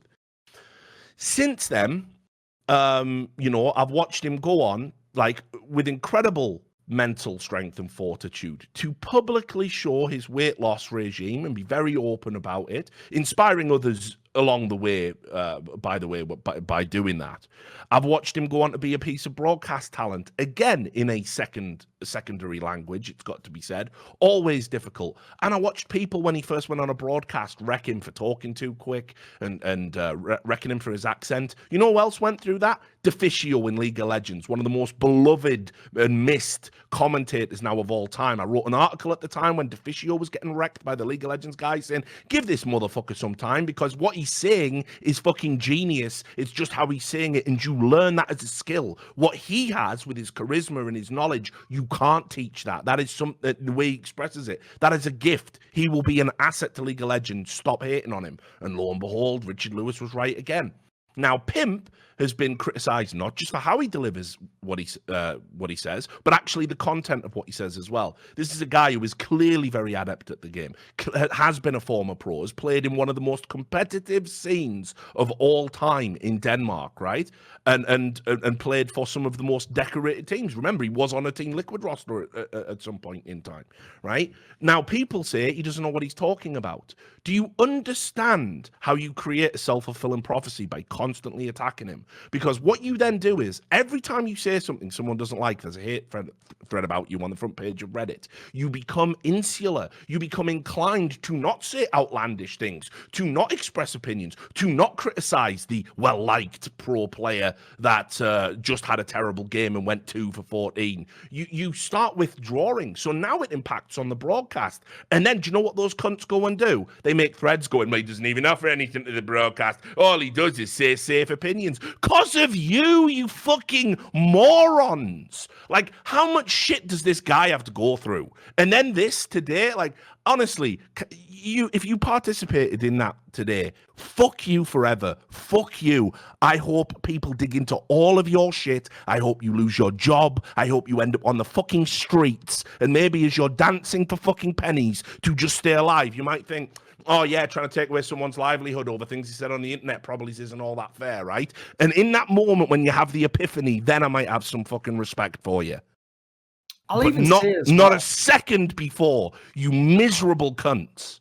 like one thing I would actually want to say if Pimp actually watches this episode is because I actually wasn't aware, because I've tried to stay out of threads like that for the last few years because they just tilt me when it's people I know. Like I start feeling like it's me being attacked because it's someone I care about, someone I know isn't like that. It feels so unfair. If people know my number one trigger on the internet is things that are unfair. That's why I even defended cunts like Mo who've been absolute disgrace to me in terms of professional behavior because I didn't like people unfairly maligning that person and lying about what they're saying and what they're implying when they're clearly not saying the things that you say they are. So in that scenario, that's why I've often even stuck my neck out in that scenario. But one thing that I did, because I didn't know how bad it had gotten on Reddit in terms of people doing it with Pim, I thought they were just like, they slightly bristled against him and thought he spoke in a Danish accent. When I found out that they were literally scrutinizing everything he did, I'll take back now, Pimp, something I've said publicly, which is I actually thought that one thing that was bullshit about your analysis is that in the green room, you would say a straight fire opinion. I actually think Astralis is still the best, or I think his player's not that good. And I would always go, stop being a pussy, say it on the broadcast. I do it. Look, we all have to go out there. You have to say what you really think. And now you know why. Yeah, the difference is I understand, mate. I just have accepted. I've disconnected what I do from what the cunts do. So if they're going to be cunts to me, they're going to do that either way. So I'm going to say the shit I'm going to say. I think of it that way. I now see that it's a feedback loop for other people who aren't built like that. Like they don't, as you're saying, they don't want to say the thing that they know is then going to trigger the other people to attack them more. So now it just becomes some fucked up scenario where you're getting remote controlled by Reddit. That's no way to live. Yeah, it's ridiculous. And like I say, I watched that today, and I've known Pimp. I'm not gonna vouch for him. It's beneath me to do that. You don't. I don't need to justify that he's a good human being and a good guy and he works hard. I am telling you, when you watch his stream, this idea of toxicity, absolutely, it is non-existent. He has hundreds of hours of content. He's doing those videos where he tries to show people a fun smoke, and that's the whole vibe. Yeah, and he gets wrecked while he's doing it, and he laughs at himself. He's capable of self-deprecating humor. Not a lot of narcissists and egotists are very good at that, by the way. Key indicator. Tell that you're not a massive cunt. Yeah, like it is insane. And he's always somebody who's trying to share his knowledge with people. He's always been that way. Understand as well how much it means to him. This is a guy who was selling fucking hot dogs not that long ago. Like, yeah, no, literally, yeah. Tell you, he was selling hot dogs because he couldn't make a living at esports, but he grinded and grafted, and now he's in a position where he doesn't have to do that anymore. You should be celebrating a success story, not pissing on a guy because you don't like his accent or you think his opinions about how someone played a game are a bit too milquetoast for you. That is so disproportionate. Like, have a fucking word with yourselves. It's insane. But like I say, in one ear, out the other, Duncan. I know how this story ends because I've seen it too many times. Somebody is going to get hurt and somebody is going to be deeply affected by this. And the best you can hope for is a retirement and they just bow out the scene and never come back. And we will lose somebody good. And I hope that's all that happens. But I am telling you, I know enough about this ridiculous need for blood. These people, they won't ever admit it. They want you to off yourself. When the mob comes for you. That's what they want. They secretly fantasize about having that level of control over people's lives. And they'll pretend it wasn't them when it happens. But that is honestly what is going on psychologically with these repulsive, repugnant people. And by the way, what people won't get about this as well is they'll always think because we're saying it, well, that's because it's you guys and you're saying all the shit. No, the most beloved people, the fucking sponges of the world. People who, yeah, they moan a little bit, but that's because they're reading all your shit comments and they're getting annoyed by it. But aside from that, someone like it's also part of their brand. Actually fucking loves Counter-Strike. Literally, this is a guy who goes above and beyond watching the VODs and doing all the events and watching shit games online that I would never watch. I tell you to your face, I don't give a fuck about online Counter-Strike. I don't watch it. I just watch the LANs. Now, someone like that, who on the one hand, the skills should be like this in his job. Well, anything's a minor thing over here, and I just love the game so much. No, you guys make it so that the scale becomes like this. And he's going, I really do love Counter-Strike, but I don't know if I can keep reading these fucking comments and having this as well. They start to go that way. You actually make them want to leave the game. So the angle that like, it's just, no, everyone's getting this. It's so whack, it's unbelievable. And again, I already can preempt what will happen. The people who haven't listened to anything we've said, the tone that we've explained, the atmosphere that it creates, will go, should have a thicker skin. Yeah, if I was in that scenario, you don't know what you'd fucking do in that scenario. Half of you, when we dunk on you and embed your tweet, delete your entire Twitter account, not even just a tweet, the entire account, and start literally messaging us through other means going, please, I'll do anything. And it's like, mate, all I've given you is 1 second of literally just a spotlight. I haven't even actually turned people on you. I've just given you a spotlight. I've shown you what my world's like for 1 second, and you want out so badly. And listen, that happens every time. That happens almost every time. There are very few fucking trolls, by the way, that like the boot being on the other foot. And it's like, listen, I'm down for it. You do what you got to do to get through your shit life. I'm like Duncan. I've been to the bottom. Like I know what fucking real pain is like. Like what you think your fucking edgy opinion about how I'm a cunt is somehow going to psychologically fucking break me. You're out your motherfucking mind. But I will tell you, there is an expectation on my part. You want to come for me, I'm coming back at you. And if you can't fucking handle it, I got no respect for you. At that point, who are you? Piss weak. That's what you are. So do it, guys. But just remember, every time your cuntish behavior is elevated, and as Duncan says, we don't tell anyone to go after you, you get a fraction of what a personality, what a public figure gets every second of every day. You get a fraction of that, and it breaks you every time. Yet you cannot somehow empathetically metabolize that into just maybe going after the actual monsters instead of trying to make everyone a monster because your fucking life is so empty you need to tilt at windmills 24/7. Fuck you. Right, so there's that topic done. That's our weekly social media is making everyone mentally ill topic done. I've got there's actually some news if you want to go into some of this. Hang on, how long have we actually got? We've been going for about an hour 20 minus music. So not that long. Right, hour 20 minus music. Is there anything in esports happening that doesn't involve rank corruption? Well, okay, here we go. Do you want to talk about the as it's being billed, big Valorant exodus from Counter-Strike? I've seen a lot of people posting. Oh no, please, not Freakazoid Dapper and fucking. Are you fucking kidding me, guys? How hard are you guys going to reach? How far are you going to reach to do this? By the way, again, let's all keep pretending that players leaving has nothing to do with the global recession, which means that even current established top teams are having to have payroll issues, and therefore people don't want to sign tier 3 teams that can't go to any lands. Why are we all pretending that doesn't exist? That's not the ambience, and that in esports, we're pretending like it's business as normal. Well, right. So first of all, yeah, I mean, good point. But second of all, it wouldn't have mattered if we were in the fucking boom times. And it wouldn't have mattered if fucking the streets were literally just paper money. Listen, guys, everyone's wealthy now. It's fine. Like, everyone gets to be a billionaire. It wouldn't even matter because look at who we're talking about. It is a fucking who's who of players who've been washed for years that are going over to Valorant. I don't begrudge them going over to Valorant at all, but it is not a fucking issue. Let me just tell you, there is like a bunch of chicken fucking littles running around Counter-Strike, right? Like I'm qualified to tell you when the sky is falling. Duncan is qualified to tell you when the sky is falling. We are experts in that, having actually lived through bubbles that you little zooms weren't around to watch. We've seen what an apocalyptic esports wasteland looks like. We were out there. Me and Duncan came out the vaults and we rebuilt society for you. Aren't we good guys? Right? And Duncan's done it twice. I came in after the first time the arse fell out of esports.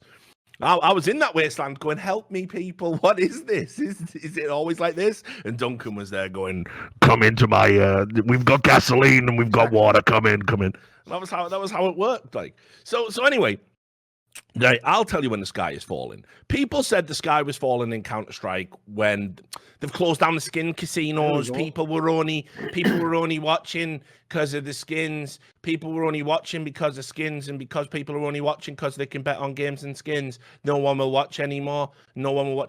Right. So we fucking okay. We that didn't turn out to be true, did it? Right. Breaking records, even. Yeah. We continue to grow. Oh, but they've changed how drops work at the majors. You'll never break another viewing record ever again because it's just cobblestone. It's just because you've got cobblestone. We don't. Yeah, it's only because of the dragon laws. You don't have the dragon laws.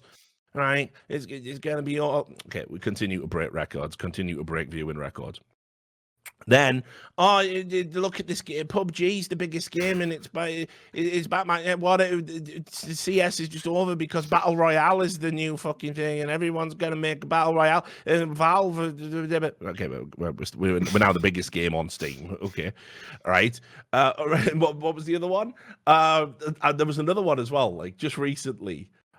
Anyway, who gives a fuck? Point is, you're all dumb, right? So Valorant is let's look at what Valorant is doing, right? It is giving a secondary opportunity to players who are already out of the fucking game. In no way are these players like retired. They're already retired. They just haven't used the word yet.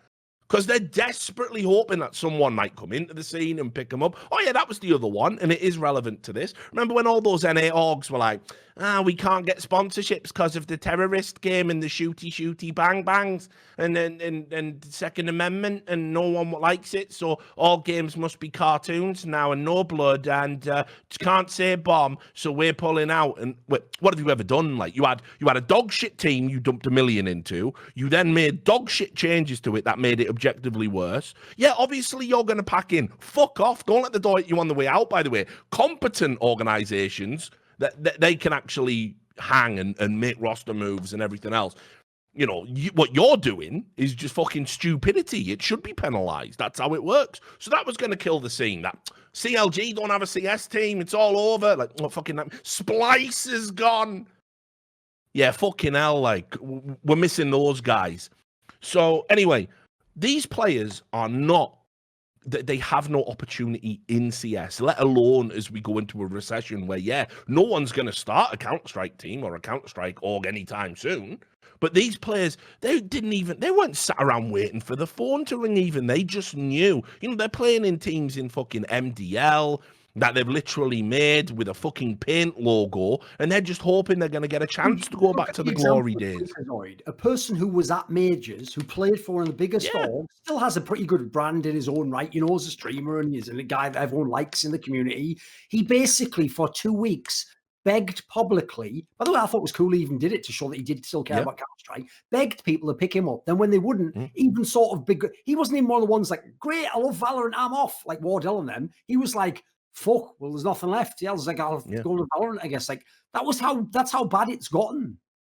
Yeah, and listen, there are players who are going that might have a chance to do very well in Valorant, especially in the first wave. Sure. By the way, these people who are leaving Counter-Strike, they're nowhere in, well, with the exception of Steel, maybe, if he does, and obviously Brax. But in general, what Valorant are getting at the moment is you're getting the worst. You're getting Piff is fucking announcing that he's going all in on Valorant. Well, yeah.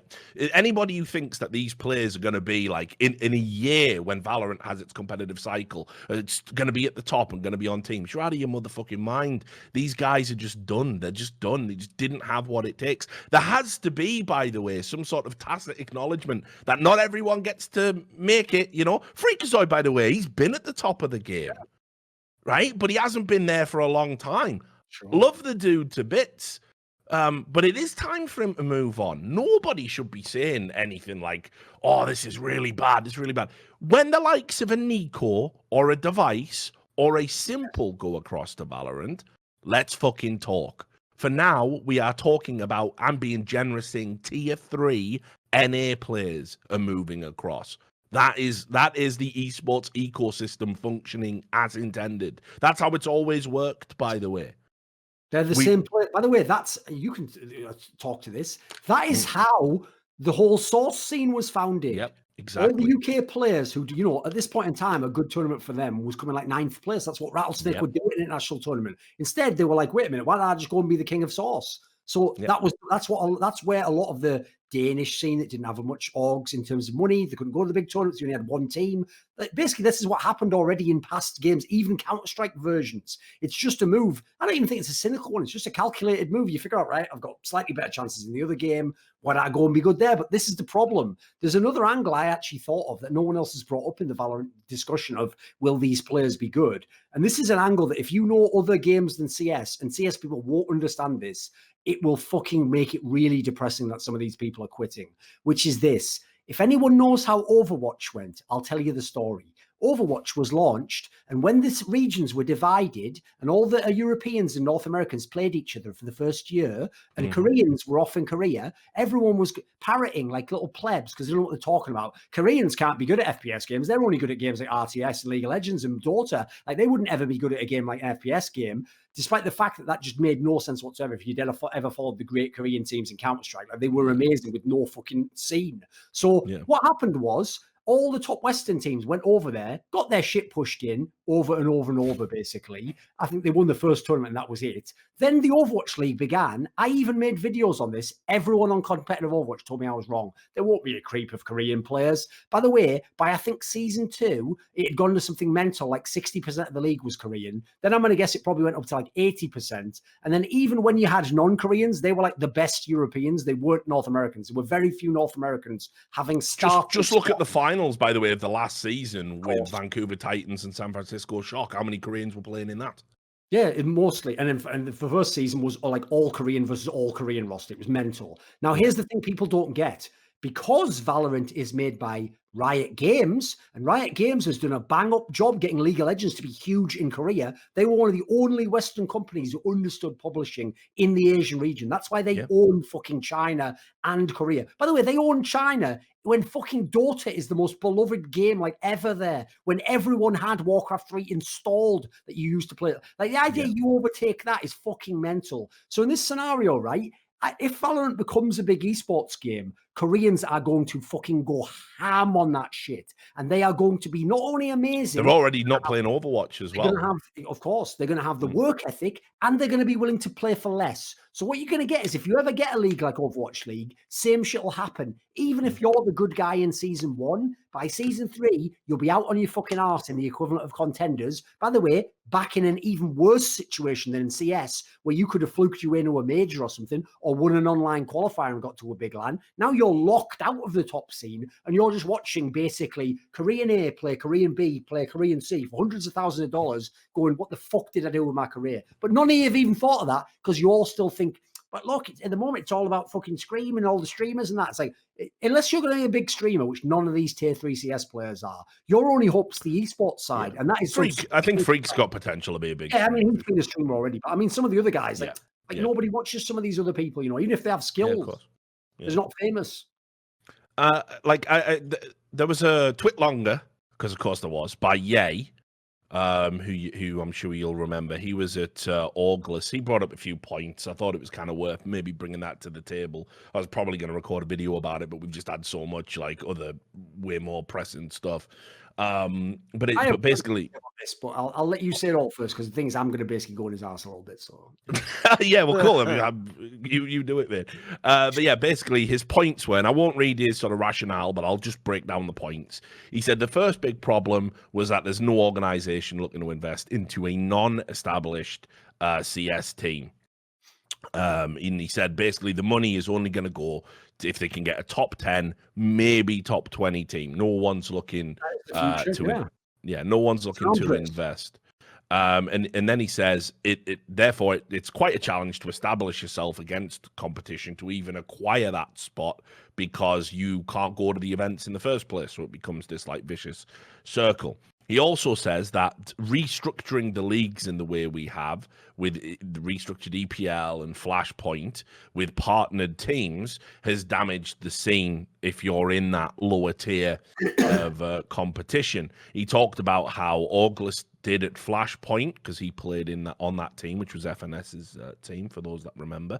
And he says basically that even though they outplaced a number of partnered teams, they have to re-qualify, and that'll be through a month-long qualifier just to get back into the league again. And he says that it's really demotivating, and he says there's a similar situation over at EPL. So just in summary, he says, right now, if you're an NA Pro without an established team, the scenario you are facing is this.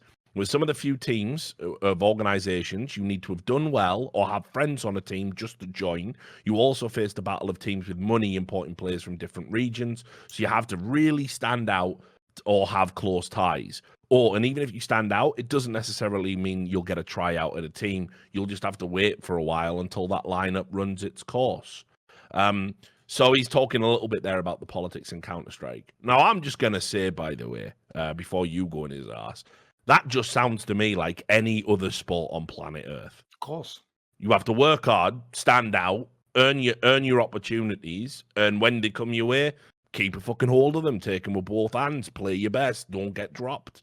Just seems like how sports work to me. But I don't know, maybe NA pros are mentally, NACS pros are just mentally weaker than every other athlete on planet Earth. Well, yeah. Yeah, there is a little bit of entitlement in that statement, I think. But anyway, what were you going to say about that? I mean, first of all, I would like, this is the main thing. When he's just explaining his perspective, like if he keeps it to just like, it's really hard being a pro, there's not a lot of opportunities, I'm going to go away, that's fine. Some of that's just opinion, it's his experience. But one thing I will just say is this. The way he explains the way Flashpoint is set up is objectively stupid. Here's why. He presents it, right, as the way that the leagues is structured means that even though we outplaced a bunch of partner teams, we have to re-qualify next season, implying, by the way, he thinks what would be fair is because you outplaced them, you get a permanent spot for the next season. Maybe they even have to re-qualify, and then you just get to enjoy it. Now, remember what Flashpoint is. Flashpoint is a league which I don't even know, aside from, I think, Pinnacle Esports, what sponsors Flashpoint have.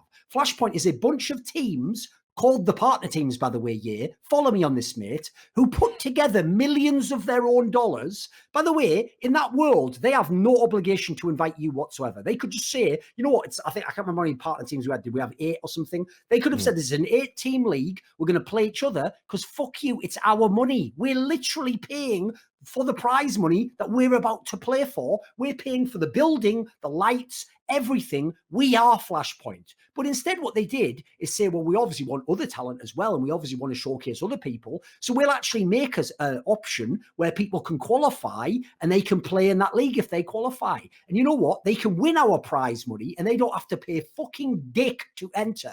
Not only that, but if you don't have an org like you, instead of going, well, I've won the qualifier, but I can't afford to go to that place and live in LA for a month, we'll even pay you $5,000 a month and all of your expenses to get to live in a gaming house, to get everything treated the way it would be, right? After all of that, you then turn around and go, and now I have to re-qualify. By the way, if you'd have gone to that qualifier, we would have let you into the LAN qualifier. We would have given you one of the top seeds. Like, the level of entitlement is fucking bonkers. It's like I invited you to someone's birthday party and you complained you didn't get a present at the end. What the fuck? In fact, in this scenario, you get a present, but then you don't get invited to every other birthday party. The thing is, as well, I knew kids like that growing up. There was always some one spoiled cunt who had his mum would buy him a present at a birthday party. Holy shit. Yeah, it's ridiculous. No, but like it is. I mean, him talking about how Flashpoint has hurt the scene was mind blowing to me. It literally paid him a salary. Flashpoint? Yeah, how would it have been better? I even made this argument on Twitter. Here's what happens in a world without Flashpoint year. EPL still happens, but because there's no Flashpoint, Cloud9's in it, MIBR's in it, they want big orgs, so they kick out the bigs and all those teams, and they bring in Contact, they bring in Gen G, and all of a sudden, EPL is even more stacked with orgs. You don't even have an org, so you're not only not in EPL, there's no Flashpoint to play in, you're just stuck playing small LANs and online qualifiers. COVID hits, there are no small LANs, there are no qualifiers, because there's only the online shit. You now have nothing. But congrats on spinning that into a better scenario. Yeah, like it was mind blowing to me. But the other thing as well is like I agree with his general sentiment though. It must be hard. Yeah. But also it's like, listen, I hate to sound like a cunt or callous. I just don't understand what you expect to happen. Like, the economics of esports to me are very simple. I don't, by the way, subscribe to this idea that you can't make money from a CS team that gets peddled by a lot of NA owners. I think it's bullshit, frankly. I think if I was running a team today, I could, in a year or two, I think I could turn it into something really fucking special. That's just my opinion. That's just having confidence in myself and my business acumen, which isn't to say the people who can't do it are incompetent, but I also think they've had a taste of that franchise life and they've took their eye off the ball a little bit. But anyway, neither here nor there. If you are a tier 3 player, yeah, you got to go out and hustle and make shit for yourself. Of course you do. You now have a league, by the way, not just with Flashpoint. This is even talking about ESL and the MDL, where your slot is yours. You own it, right? You can do whatever you want with it. It has value. Teams and orgs will pay you to use it because of the sponsorship opportunities it provides, and you can have that forever. In fact, the Envy players that left, that old roster, which had like Drone and Semphis on it, I think they got money when they left the team, so the org could retain the slot. So there are opportunities out there, but yeah, you're gonna have to play well, and you're gonna have to grind, and you might have to do it for no salary. It's fucked up. But listen, how about this for an idea? Make your own organization. Instead of reaching out to orgs, make one. Reach out to a fucking sponsor. Get your fucking business hustle on. You cannot just sit in a fucking bedroom saying, oh, it's bloody hard being a fucking esports pro, especially when you've had a taste of the good life, when you've had a taste of a salary and prize money and lived in a team house so you haven't had to pay rent. What's the matter? Got nothing left in your savings, homie? Fuck off. It's ridiculous. Like, I'm not down with that at all. It never goes the other way either, Richard. Like, for example, when he was on Complexity and they had the nice little run at the top 8 of the major and then fuck all after that, in his world, right, where's the comeuppance for him when he gets outplaced by people? By his logic, right, when he gets outplaced by a much lower team, they should take his salary, they should get his spot on Complexity. He'd have cried his fucking eyes out if that happened. So as usual, these players, and the biggest problem I have with these players is they invest nothing except their time. That's all they invest. They never put their financial future on the line. They never literally put themselves in a situation where they have to go down with the ship. They're free to hop around and get all the sick deals, and in this case, get all this inflated salary. And then when they're not good enough and no one wants them, it's everyone else's fault. It's like you can't have everything your way all the time. Yeah, no, and that is a good point as well. Like, remember these are the same pros, by the way, who were like, Jason Lake saying, like, he wants to build a juggernaut and cutting the team moments after a loss is a bit torn fucking death. Well, how do you think opportunities are created for you, you mad cunt? Like, you can't just have an ever-expanding scene into infinity. If you want a slot, that's another player's slot. It's dead man's shoes. So you can't say, it's fucking terrible. We were cut with one breath and then go, if only someone had picked me up. Yeah, it's your fellow pro who has to fucking underperform and get cut for you to go and get that salary. That's how it works. If you want to change the paradigm, start building shit for yourselves. It's not like you can't, by the way. I am telling you now, maybe not ideally because of the recession, but when we come out of it, I don't think it's going to be like, completely catastrophic. And I think esports is in a good enough place that we can ride out a recession now, actually. We couldn't back in the day, but we can now, right? When we get through all of this madness, all of this shit, right? People want to invest in this now. It's only growing. The cheapest you get into esports is today. It's more expensive tomorrow, and that truth will always There will be a gold rush the second it starts to spike up again. I guarantee it. So why don't you get yourself in a position now, instead of calling yourself stupid fucking names like, Bad News Bears, or taking other people's copyright and IP and then doing a shit paint logo, right, and stuff like this? Why don't you give yourself one sensible team name, something that, could be vaguely, I wouldn't mind that on a fucking shirt. I wouldn't feel like a complete dickhead. Like, who's walking around with Bad News Bears on the fucking jersey, and then you get fucking sued anyway because you don't own the IP to the Bad News Bears, you silly cunt. By the way, one thing those people never got is that whenever they name their team a joke name, here's what I always took from that. No, I'm not really. It's like you know this from the UK scene. I'm only naming it a joke name because I'm not really trying like the rest of you cunts who get salaries. So if I beat you, jokes on you, you're shit. Haha. By the way, that's literally what that Cam guy from fucking Chaos essentially said. I think it was him who said that. So that angle is so whack. The angle's supposed to be, if I beat you, I'm trying to become a pro. I want to make it to a top team. That's why I'm playing in a serious team now, and I hope my next team's a real pro team. Yeah. It just smacks of a bad attitude. So make yourself a brand. Go, use some of your money. It's not expensive. Get yourself a graphic designer. Ask for a bunch of concepts based around the name that you've thought of. Design me several logos. This is what every company does. I know I've been at a bunch of startups. You get a logo designed, one that sort of thematically fits and it looks good as well, and you can do it, right? Get that built. If you ever want to talk about someone like this and you don't want to take it from an old crusty cunt like me, go talk to Flom. Look what he's done with the Mythic brand. And he said many times, it's like, listen, even if I was good enough and I got invites to teams and I could go pro, I like owning this. I like having a league. I like having a brand. I like doing this stuff, right? And it's been used. To Launders, that fucking... I used to make another example for that fucking clothing brand. It actually pops off as far as I can tell now. He actually does like quite well on the side. It's a little side hustle. Yeah. And he just built it from nothing. Exactly. And this is what I mean. Like, if you don't want to build something for yourself, like, don't talk about how there aren't enough houses. Exactly. You've got the fucking lumber, you've got the fucking cement, you've got the fucking guys who are willing to put the work in alongside you. You've got the fucking time, because all you do is sat around being mardy ass crying about how there's no fucking opportunities for you. Get a fucking house built, you lazy cunts. It's ridiculous. That is the esports way, by the way. That is why there are so many good people in esports that actually do get to carve out incredible opportunities for themselves. It's just hustle and drive and an understanding of the landscape. We're still growing. We're still in the growth stage. We haven't peaked or plateaued. We are still growing. So there are opportunities here. Why do you think mainstream business people are coming in and sinking tens of millions of dollars? What? And you won't pay fucking $500 to get a fucking good logo? Fuck off. So yeah, I think turns out I actually can't fuck with you. I know. Not on this one. Many times before. I know. But it's always going to come reworked up. Material. Yeah, no, it's always going to come up. I'll say this as well, though. Like, no hard feelings to you, even though I do disagree. No, I actually. He's a nice guy. We're not going in on him. I think he was just misguided, and he was obviously he just epitomized a certain type of player entitlement that does tilt me. Yeah. Because I said before, Flashpoint has essentially been punished for the things we did literally for altruistic reasons. Yeah. Yeah, it's a crazy one. But I understand why he would be feeling despondent right now. I'll also just add one final point, and we'll do viewer questions, and we'll wrap up the show.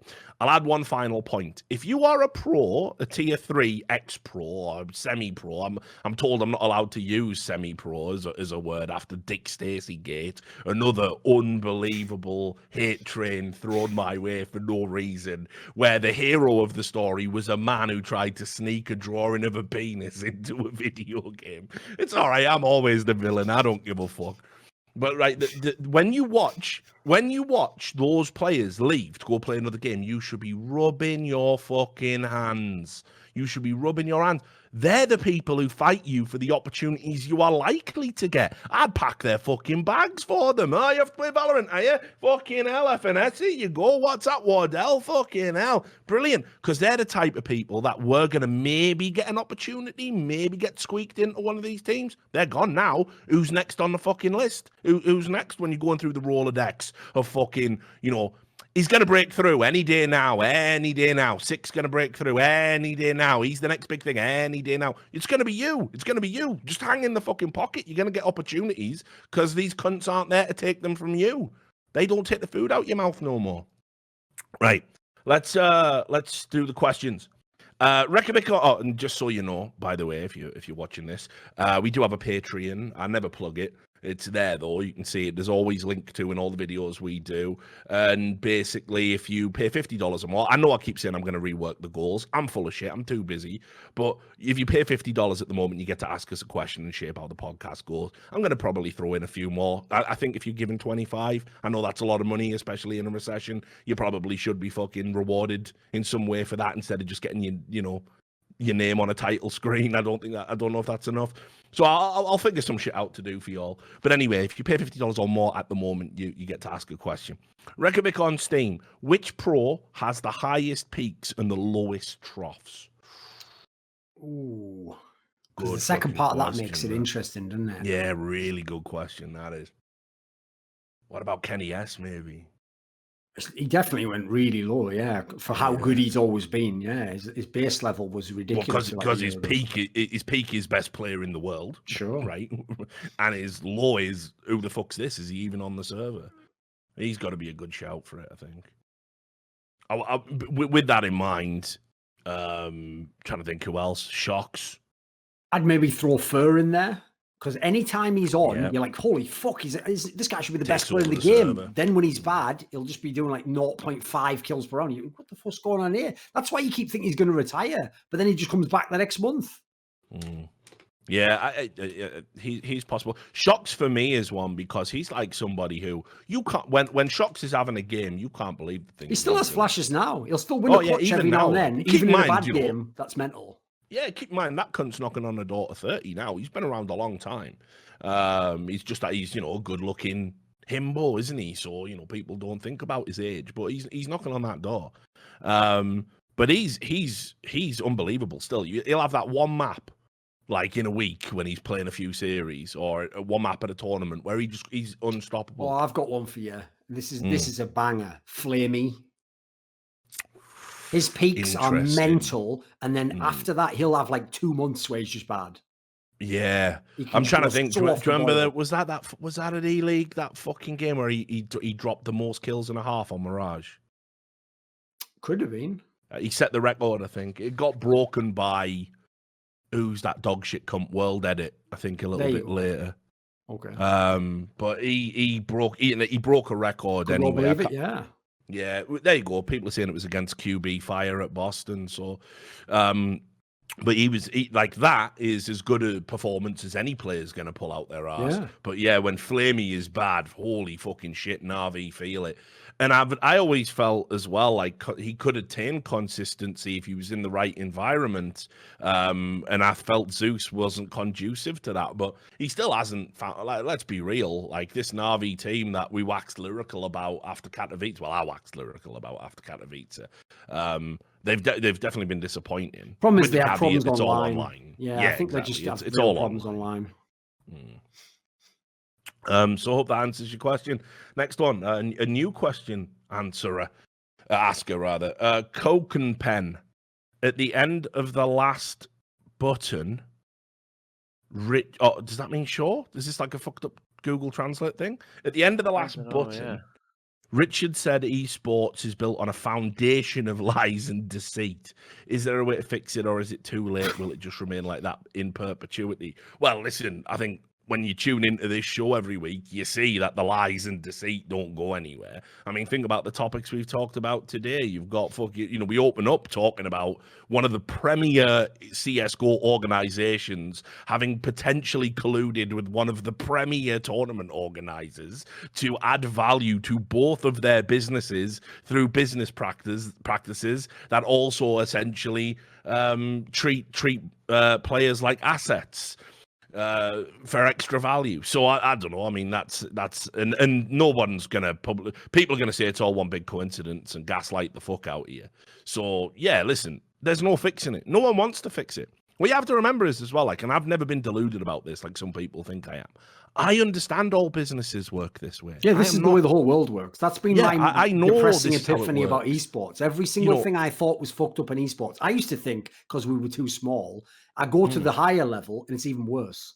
Yeah. People say to me going, well, that's just how it works. Haven't you ever heard of Russia? Haven't you heard of China? I mean, look at what the American government does. And yeah, I know. The point is, right, I am a dyed-in-the-wool esports lifer. I thought we could be something better. I thought there might be a way that the watchers on the wall who were here way before even me, I'm talking the first gen esports people, I'm talking the Quake people, I'm talking people like Scoots and Duncan, Carmack as well, right? He's fucking old school. You can't take it away from him. I was thinking these guys would be the guys that would be able to make sure that when we did get the big money coming in, it was going to be used in the right way and there was going to be no corruption, there was going to be no conflict of interest. Because we could decide to just be like that. We can operate with integrity and honesty and ethics. We can do that.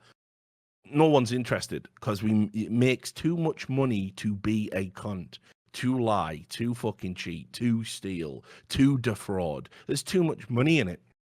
And unfortunately, the culture is just ingrained in us now. Basically, esports is a haven for all the failed fucking business hacks that just get to come in, swan around, they can afford a suit.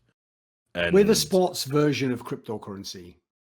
Yeah, I think that's fair. I think that's a fair... And it's sad. It upsets me because within that reality, there are moments like a crowd cheering like ESL One Cologne, you know, incredible storylines, people coming back from, you know, real hardship to excel, just incredible scenes and a richness of work and, you know, there's so much good stuff within esports, but unfortunately it's gone the way of any other commodified business. So no, the lies aren't going to stop anytime soon. And let me tell you, my friend Cork and Pen, there's an even, I don't want to blow my own trumpet here, so I'll include other people, but there's an even darker future, because the idea that on a long enough time scale, someone's not going to fucking get me or get Duncan and we're going to be forced out the industry, you know, get Scoots, you know, all the people, Monte Cristo, all the people that have tried to stop developer tyranny, fight for player rights, you know, break stories about promises. We're just holding back the fucking waves. Mate. Yeah, they're gonna come anyway. You can't stop it. The more and more money that gets into this, the more and more people like that are deemed problematic and will be forced out, and will be forced out in a way that you're probably complicit with. It'll be a scandal over an old tweet. It'll be an outrageous lie or a false allegation that these guys come together, the game developers and everything, to magnify. It'll be through the friends in the media that they've accrued with, you know, shady favors, and one by one will just be taken out like that fucking picture of Joseph Stalin with all his mates, and we won't be there anymore. That's the reality. I've been prepared for that for years. I've been clinging on. I've been saying this since 2015. It is a reality. It is going to happen. I'm under no illusions about it. I'm just hanging in there for as long as I can. But I know eventually I have to retire to a cabin in the woods and write a novel. You know, that's life.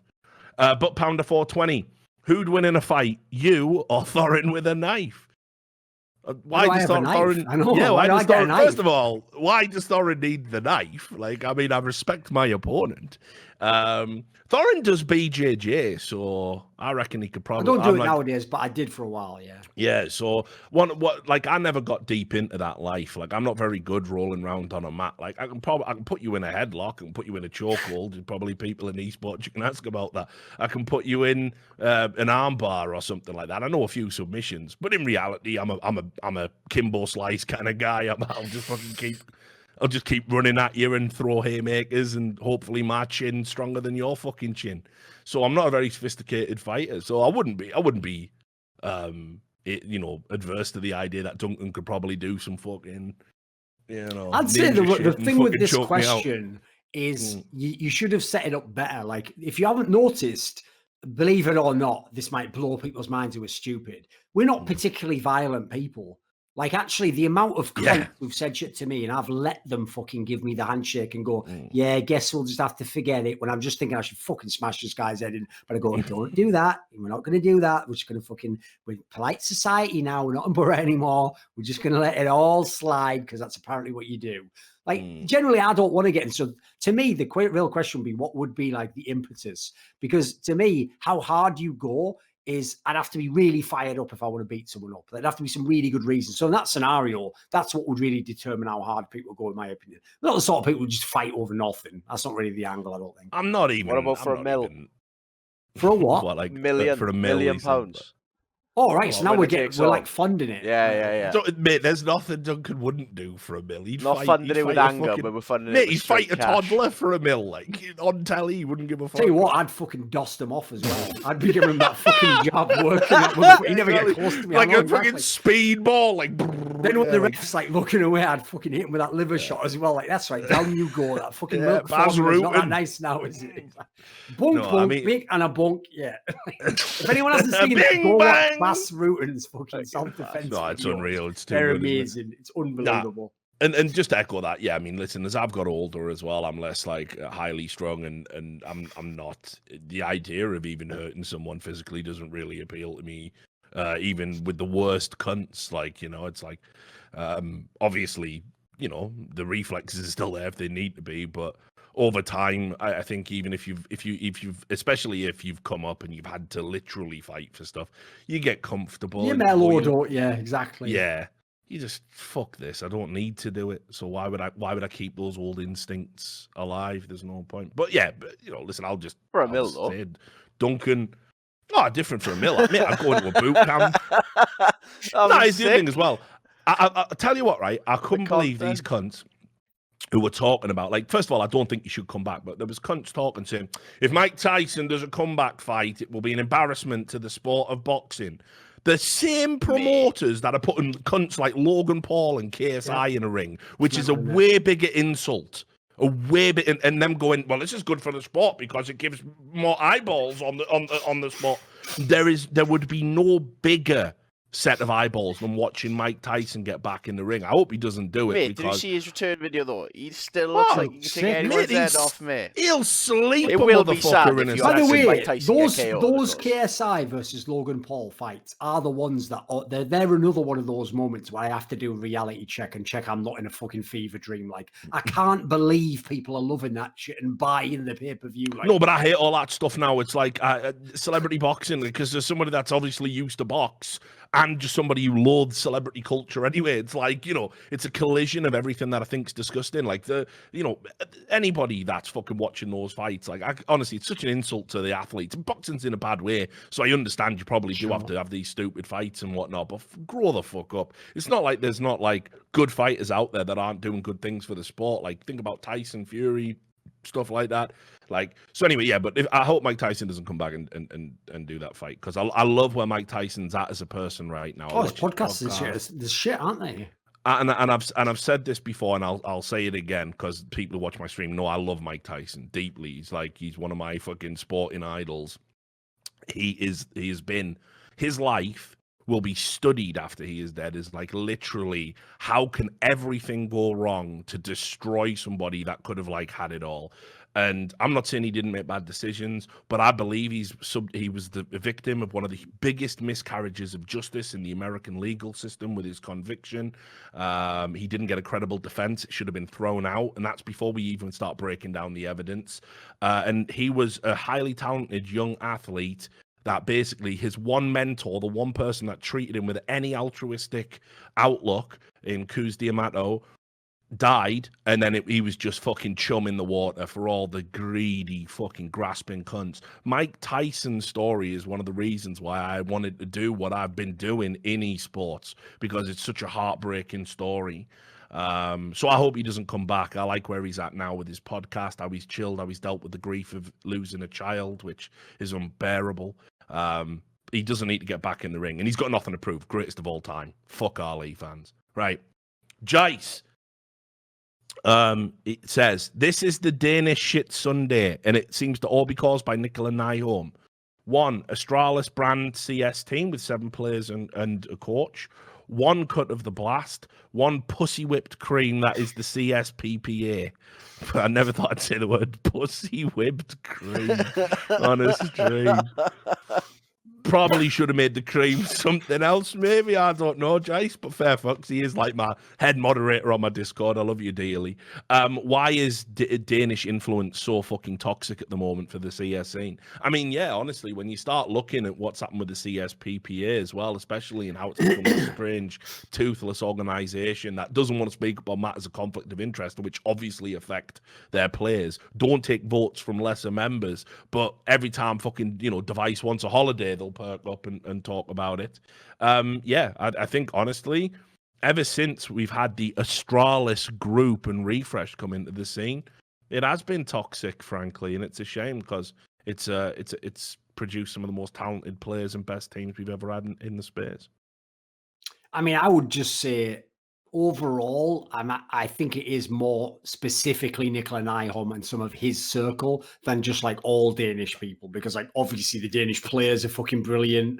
they're actually generally some of the more upstanding players. I'll even say, like, as much as I don't want to make it about cultures, I'll say generally a lot of the Scandinavian players have more of a sense of fair play than some of the other people we might have mentioned in this episode who've done everything they can to fucking cheat, despite the fact only pussies do try to win, etc. or whatever. So, yeah, I don't think it's just like, don't let Nikolai Nyholm turn you off all Danish people. He's just a cunt. Yeah, he's just a special kind of cunt. Right, Jerky's Minion. With the whole shit show of the TSM Lena and leaking information, what should happen if Riot Games does not hold her accountable for this, since Riot has in the past punished other people for much less?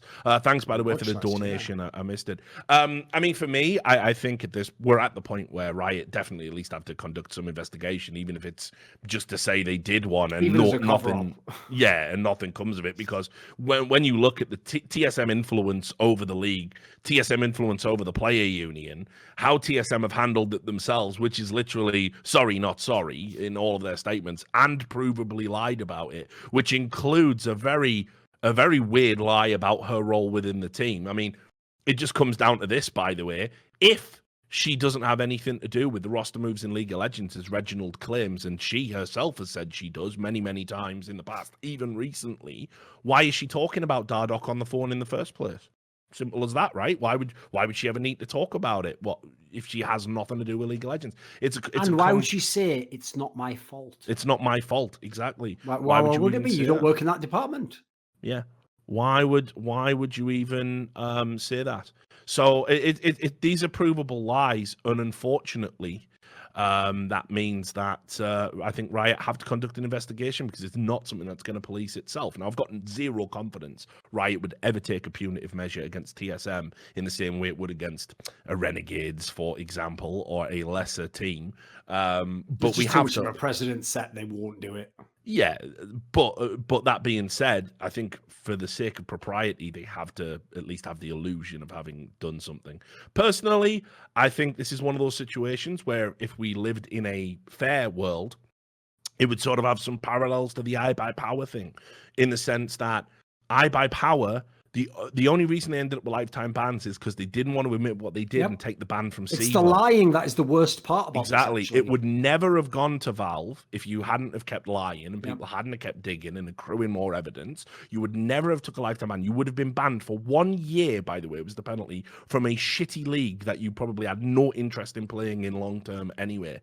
That is where, in a normal esport, which League of Legends isn't, the lies and the lies upon lies upon lies and the refusal to just penalize yourself, even if it's bullshit, that is what should lead to the worst penalty. But it won't, because it's TSM and it's League of Legends. And what are the comeuppance? Where's the consequences for lying about me and my profession and calling into question repeatedly what I've done, then literally proving that what I said was correct? Where's the comeuppance? What do you get punished for when you do that?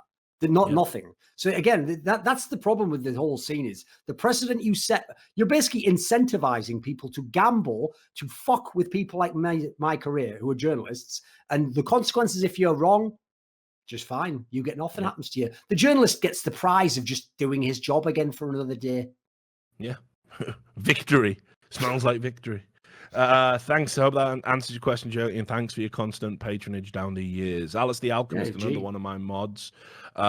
Hey, Rich, do you and Thorin feel that if we continue to let big orgs continue to do more and more questionable and unethical things that are detrimental to esports without any form of oversight, that eventually they themselves will be the concept of too big to fail, and will just have dominion over the scene like you see in government and politics? I mean, listen, I personally believe we're already there, in the sense that I think there are some organizations that just get to do whatever they want, and they're partnered up with all the major stakeholders and all the money makers and the game devs. And I mean, that's another problem.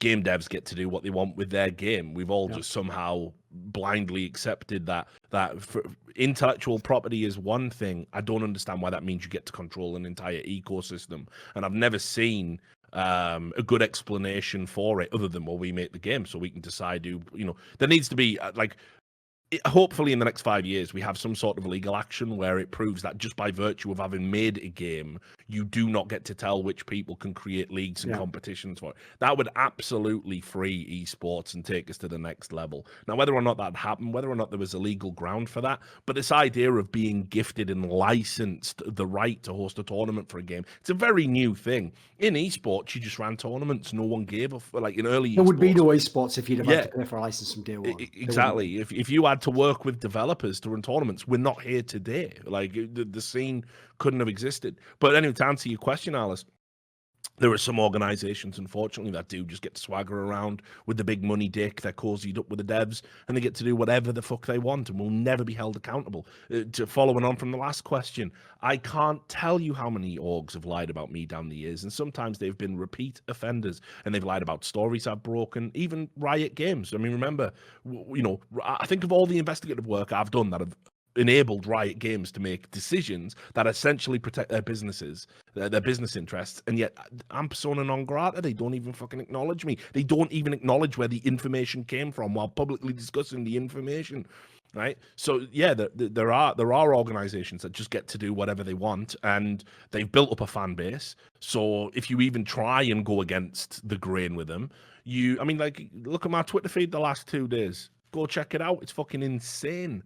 So what the lengths people will go to try and discredit or make you too squeamish to speak up against these people doing provably harmful things to the esports ecosystem. So if you ask me, via a combination of all of those things, I think we already exist in a time where there are some untouchable esports orgs that get to just be cunts every day.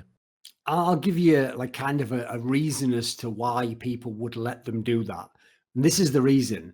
Right? If I start a new org tomorrow, I can't make it be like Cloud9 and TSM, even within 2, maybe even within 5 years. Like I might have to win every championship, have every great player. I'd have to do fucking work to get to the level they're at. Everyone's going to go, that's wrong, 100 Thieves. It had probably the most famous fucking Call of Duty player ever, you cretins. Like that doesn't even make sense. And even so, they're still not Cloud9 or TSM in League of Legends. So if you are Riot Games, you are not incentivized to ever remove these people, to seriously punish them. You already, in a world where when they make money and the game makes money, you make money and you get attention, you get fans, you are all basically in one big fucking orgy. And the last thing you want is to dob any other person in. Like another thing I'd even heard was in the Overwatch League, I've heard that this literally might be happening, that there are literally might be franchises who are going to use PR to go, you know what, if this recession hits us hard enough, fuck you, we'll just leave Overwatch League. Unless, of course, you were maybe to pay some of our costs for a little while, or maybe, some of that money that we're still paying you, maybe we get a little bit of time off on that. And the thing is, again, if you are Blizzard, you don't want the bad PR of the people leaving and then everyone doing the opposite of a gold rush, getting the fuck out. But as the stock goes down, you actually want people to keep pumping money into it. Essentially, listen, I'm not going to go as far as that fucking article that said like all of esports was a bubble, but sometimes the way these people behave does make it look like a Ponzi scheme that they somewhat know is a Ponzi scheme. So the problem with that is these people aren't really enemies. Even if they battle each other over territory, ultimately they all in some sense need each other at the moment. Exactly. The big brands need the big TOs, need the game devs. So at the moment they're all in bed together and you can't really get them to turn against each other unless it's something heinous. Also heard that about the Overwatch League, by the way. That because it would just make sense, wouldn't it? Yeah, because the homestand model got cancelled because of COVID. course. They're like saying, basically, listen, that was meant to be our revenue stream, and we don't have it now, so we want the costs offset. So there is some stuff going on behind the scenes. No doubt they'll do it. It makes sense. Yeah, It would well, even I make mean, business sense. They've got to. I mean, when you look at the 68% drop in viewership since the move to YouTube, if they then have an exodus of top tier franchises and operators leaving, really, really bad. By the way, shout out to all those idiot fans of Overwatch League who are just going to like gaslight everyone in the world, like to try and argue that 40k viewers is in any way like acceptable or fine. Like they're just literally like that famous like fucking drill tweet, the one where he's like, I'm not owned, I say as I slowly turn into a corn cob. Like that's you. That's what are you doing? Like you can't win just by denying reality. You can't win, No, well, mate, if Overwatch fans didn't deny reality, like what the fuck? What else would they do? But yeah, I'm writing about Overwatch again at the moment, so can't wait for that article. Everything he writes is always negative. Yeah, because, mate, we've got Blizzard and all of their fucking cunts to write all the positive stuff. Could we just have one dissenting voice? Is that okay? No, not allowed. Watch Doge. Do you expect there to be more talent exits? This actually segued nicely. Do you expect there to be more talent exits from the Overwatch League? And do you expect them to go over to the fledgling Valorant scene? So I'll just say this, and I've said it many times. I think, first of all, it was a huge error in judgment in allowing some of the bigger names in Overwatch to go, basically mistreating them and trying to lowball them, trying to hold stuff over them. Soft salary caps, it's crazy shit. Yeah, there's a lot that didn't even come out, by the way. And put it this way, if a guy like Malik Forte, who is one of the like nicest fucking dudes of all time, is basically saying like, I feel undervalued and they treated me poorly, he is just a super cool professional dude to work with. That's when I know something's wrong. CS guys, you know, even Monty, I suppose, to an extent, they've got an ego, and sometimes it can be a bit abrasive in how they put their ideas across. So, you know, you might expect some conflict there. Malik, every time I work with him on E-League, an absolute champ, an absolute pro, great guy.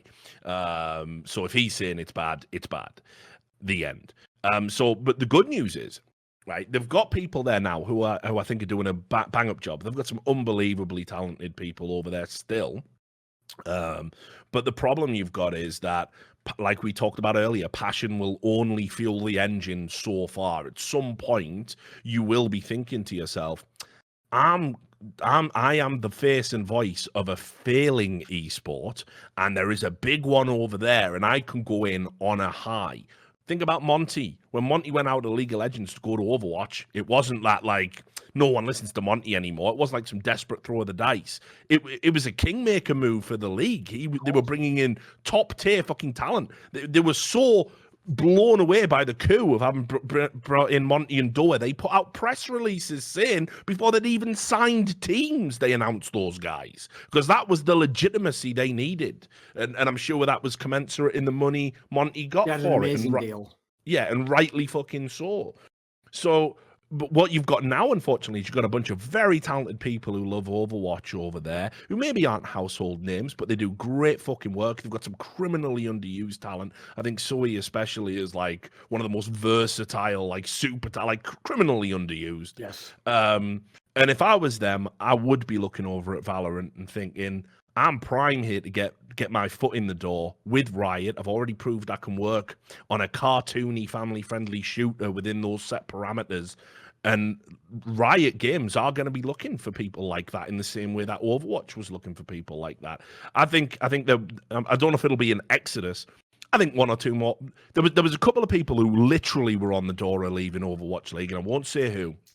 But basically, some of them signed last minute. Basically. Yeah, they signed literally like at the 11th hour, way bigger deals than they would have got because it came at the time when everyone was going out the door and they knew it would be terrible optics if more people went. So those people managed to get great deals, but they're not there for the love of the league, the love of the game, the state of the game anymore. They were there literally. They already had one foot out the door. They went there because they finally got paid what they were deserved for the work they were doing. So yeah, I think you'll see one or two names. I just think it'd be a tragedy if when the Overwatch League does eventually die, some of those people don't get another opportunity because honestly, they've got some fantastic talent over there that I'm really worried we won't hear about again. Yeah, agreed. And I'd also say as well, if you're hearing that last part there of like, really, what, they signed last minute, they actually were going to leave. That's another classic example. Like when, I think he even revealed it, like when Sponge wasn't going to be hired to the Face It Major playoffs, even though he was the #1 fucking analyst in the world. In these scenarios, right, that's the worst moment in our jobs. Because on the one hand, it's brilliant. We've actually potentially helped influence someone that we care about to have a better position in life. The cost is our credibility as cunts then go, but the thing you said was going to happen, but didn't happen. But you saying it going to happen means it did happen, but it didn't happen. It's like, fuck it, I'm out. I can't handle it. Yeah. Right. And the last question, J-Dubs. 3 of HLTV's top 4 teams missed the playoffs in the ESL Road to Rio. Na'Vi, Fnatic, and Mousesports. That's true. If we'd done one of those shows where we talked about things that actually happened relating to Counter-Strike, we would have talked about this. We'll do that next time. If the online qualifying process goes terribly and many top teams miss qualifying for the major, how will ESL Virtus Pro the situation and slip them in while acting like it's perfectly fair and in fact was their plan all along? I've already said there is so much money in getting MIPR to this major. Of course. The whole, that's, by the way, even if the major happens in November, because the way things are going in Brazil related to the pandemic, you know, we all know I don't like to make it too political, but we've seen Bolsonaro fucking riding around on his jet ski saying anybody that doesn't want to go out and risk COVID is a pussy. His fucking son got Twitch banned as well for making homophobic jokes because someone said the number 24 on him probably. So anyway, whatever. It's got potential to get really bad over there if shit doesn't take off, and it might not be remedied by November. I mean, let's just be real about it. So there is a chance that even the major we're talking about gets pushed back. You have to redo the whole thing again. Yeah, and then exactly. Do you do the whole thing? I didn't like. I understand why we're doing it online. We have to do it online essentially, but it was always going to throw up anomalies. That is what online Counter-Strike has done since time immemorial. So the idea that there's no grandfathering teams in, like ESL will just have to accept the plate of shit that gets served up if no top teams qualify. But I do think on a long enough time scale, these things will correct themselves and it won't be as bad as people say. But yeah, you get. I'd say 2 or 3 big teams are going to miss out on the whole thing. Oh, I agreed, absolutely. I mean, that's actually the saddest thing, is that this all comes at the moment when we were finally going towards a model that we want, which is that, it goes off recent results at actual lands, and therefore that's what qualifies you to the major, not just getting to be, 9 months ago, I was in the top 8 of them. Who gives a fuck? 9 months ago, yeah, great. Like, literally, we want to know what you did lately. But the downside of that is the online component now means that some of these teams, I mean, an obvious example would be like this Heretics team that's come out of nowhere. Like, they might qualify over a much better team, like Mouse Sports. Like, obviously, Mouse Sports look like they're in fucking deep shit Mouse right now. Sports fell off a fucking cliff. So if this was on LAN, do I really believe Heretics? Of course not. I think the chances are very, very low, but we're not playing on LAN. So I'm just going to have to put my hope that in the next one of these, because there's going to be another set of them before the major, that, for example, Na'Vi gets their shit together and qualifies. Because, there'd be nothing more depressing than if it turned out secretly Na'Vi were still the number 1 team in the world on LAN. They didn't even get to the major from the shittest fucking qualifier. Yeah. So there you have it. That's all the questions. So I just want to say, obviously, thanks to all the people who donated and subscribed while we were doing the show. I saw we achieved a tier 5 hype train. I saw a bunch of gifts. I don't even know what that means. That's what boomer I am. You don't even stream, mate. It's fine. You're just in between making videos. You're just in the hyperbolic chamber. Yeah. But anyway, so thanks to everyone. And obviously, if you want to show some more support and it's not going to cost you a penny, you can go over to .com. So using the referral code .com/RLS, create an account over there. And if you do want to place a bet on an esports event, make sure you're 18 plus, make sure you bet responsibly. You'll be doing it in a safe, ethical environment, and one of the best betting platforms, I believe, in the esports space, which is why we're proud to partner with them. And of course, shout out to the people that brought the podcast back from the grave. Obviously, our patrons, our $100 patrons, Jerky's Minion, Alice the Alchemist, Madams, Reykjavik on Steam, and our $50 patrons, Benakagi Assassin, Brent DeCourt, Butt Pounder 420, Carve, Colin Penny, Cathal, Flacksmith, J-Dubs, Jice, Lipscomb Davis, Madsen, Marcus Kjumpa, Miss Alcoholic, Sard Sawar, Sigo, Sunmade Raisins, TC Owens, Tobias Bernasconi, Watch Doge, and Zinged. Thanks for your continued patronage, especially in these difficult financial times. It's really appreciated. We'll be back on another episode of By the Numbers next week. Until then, take care of yourselves.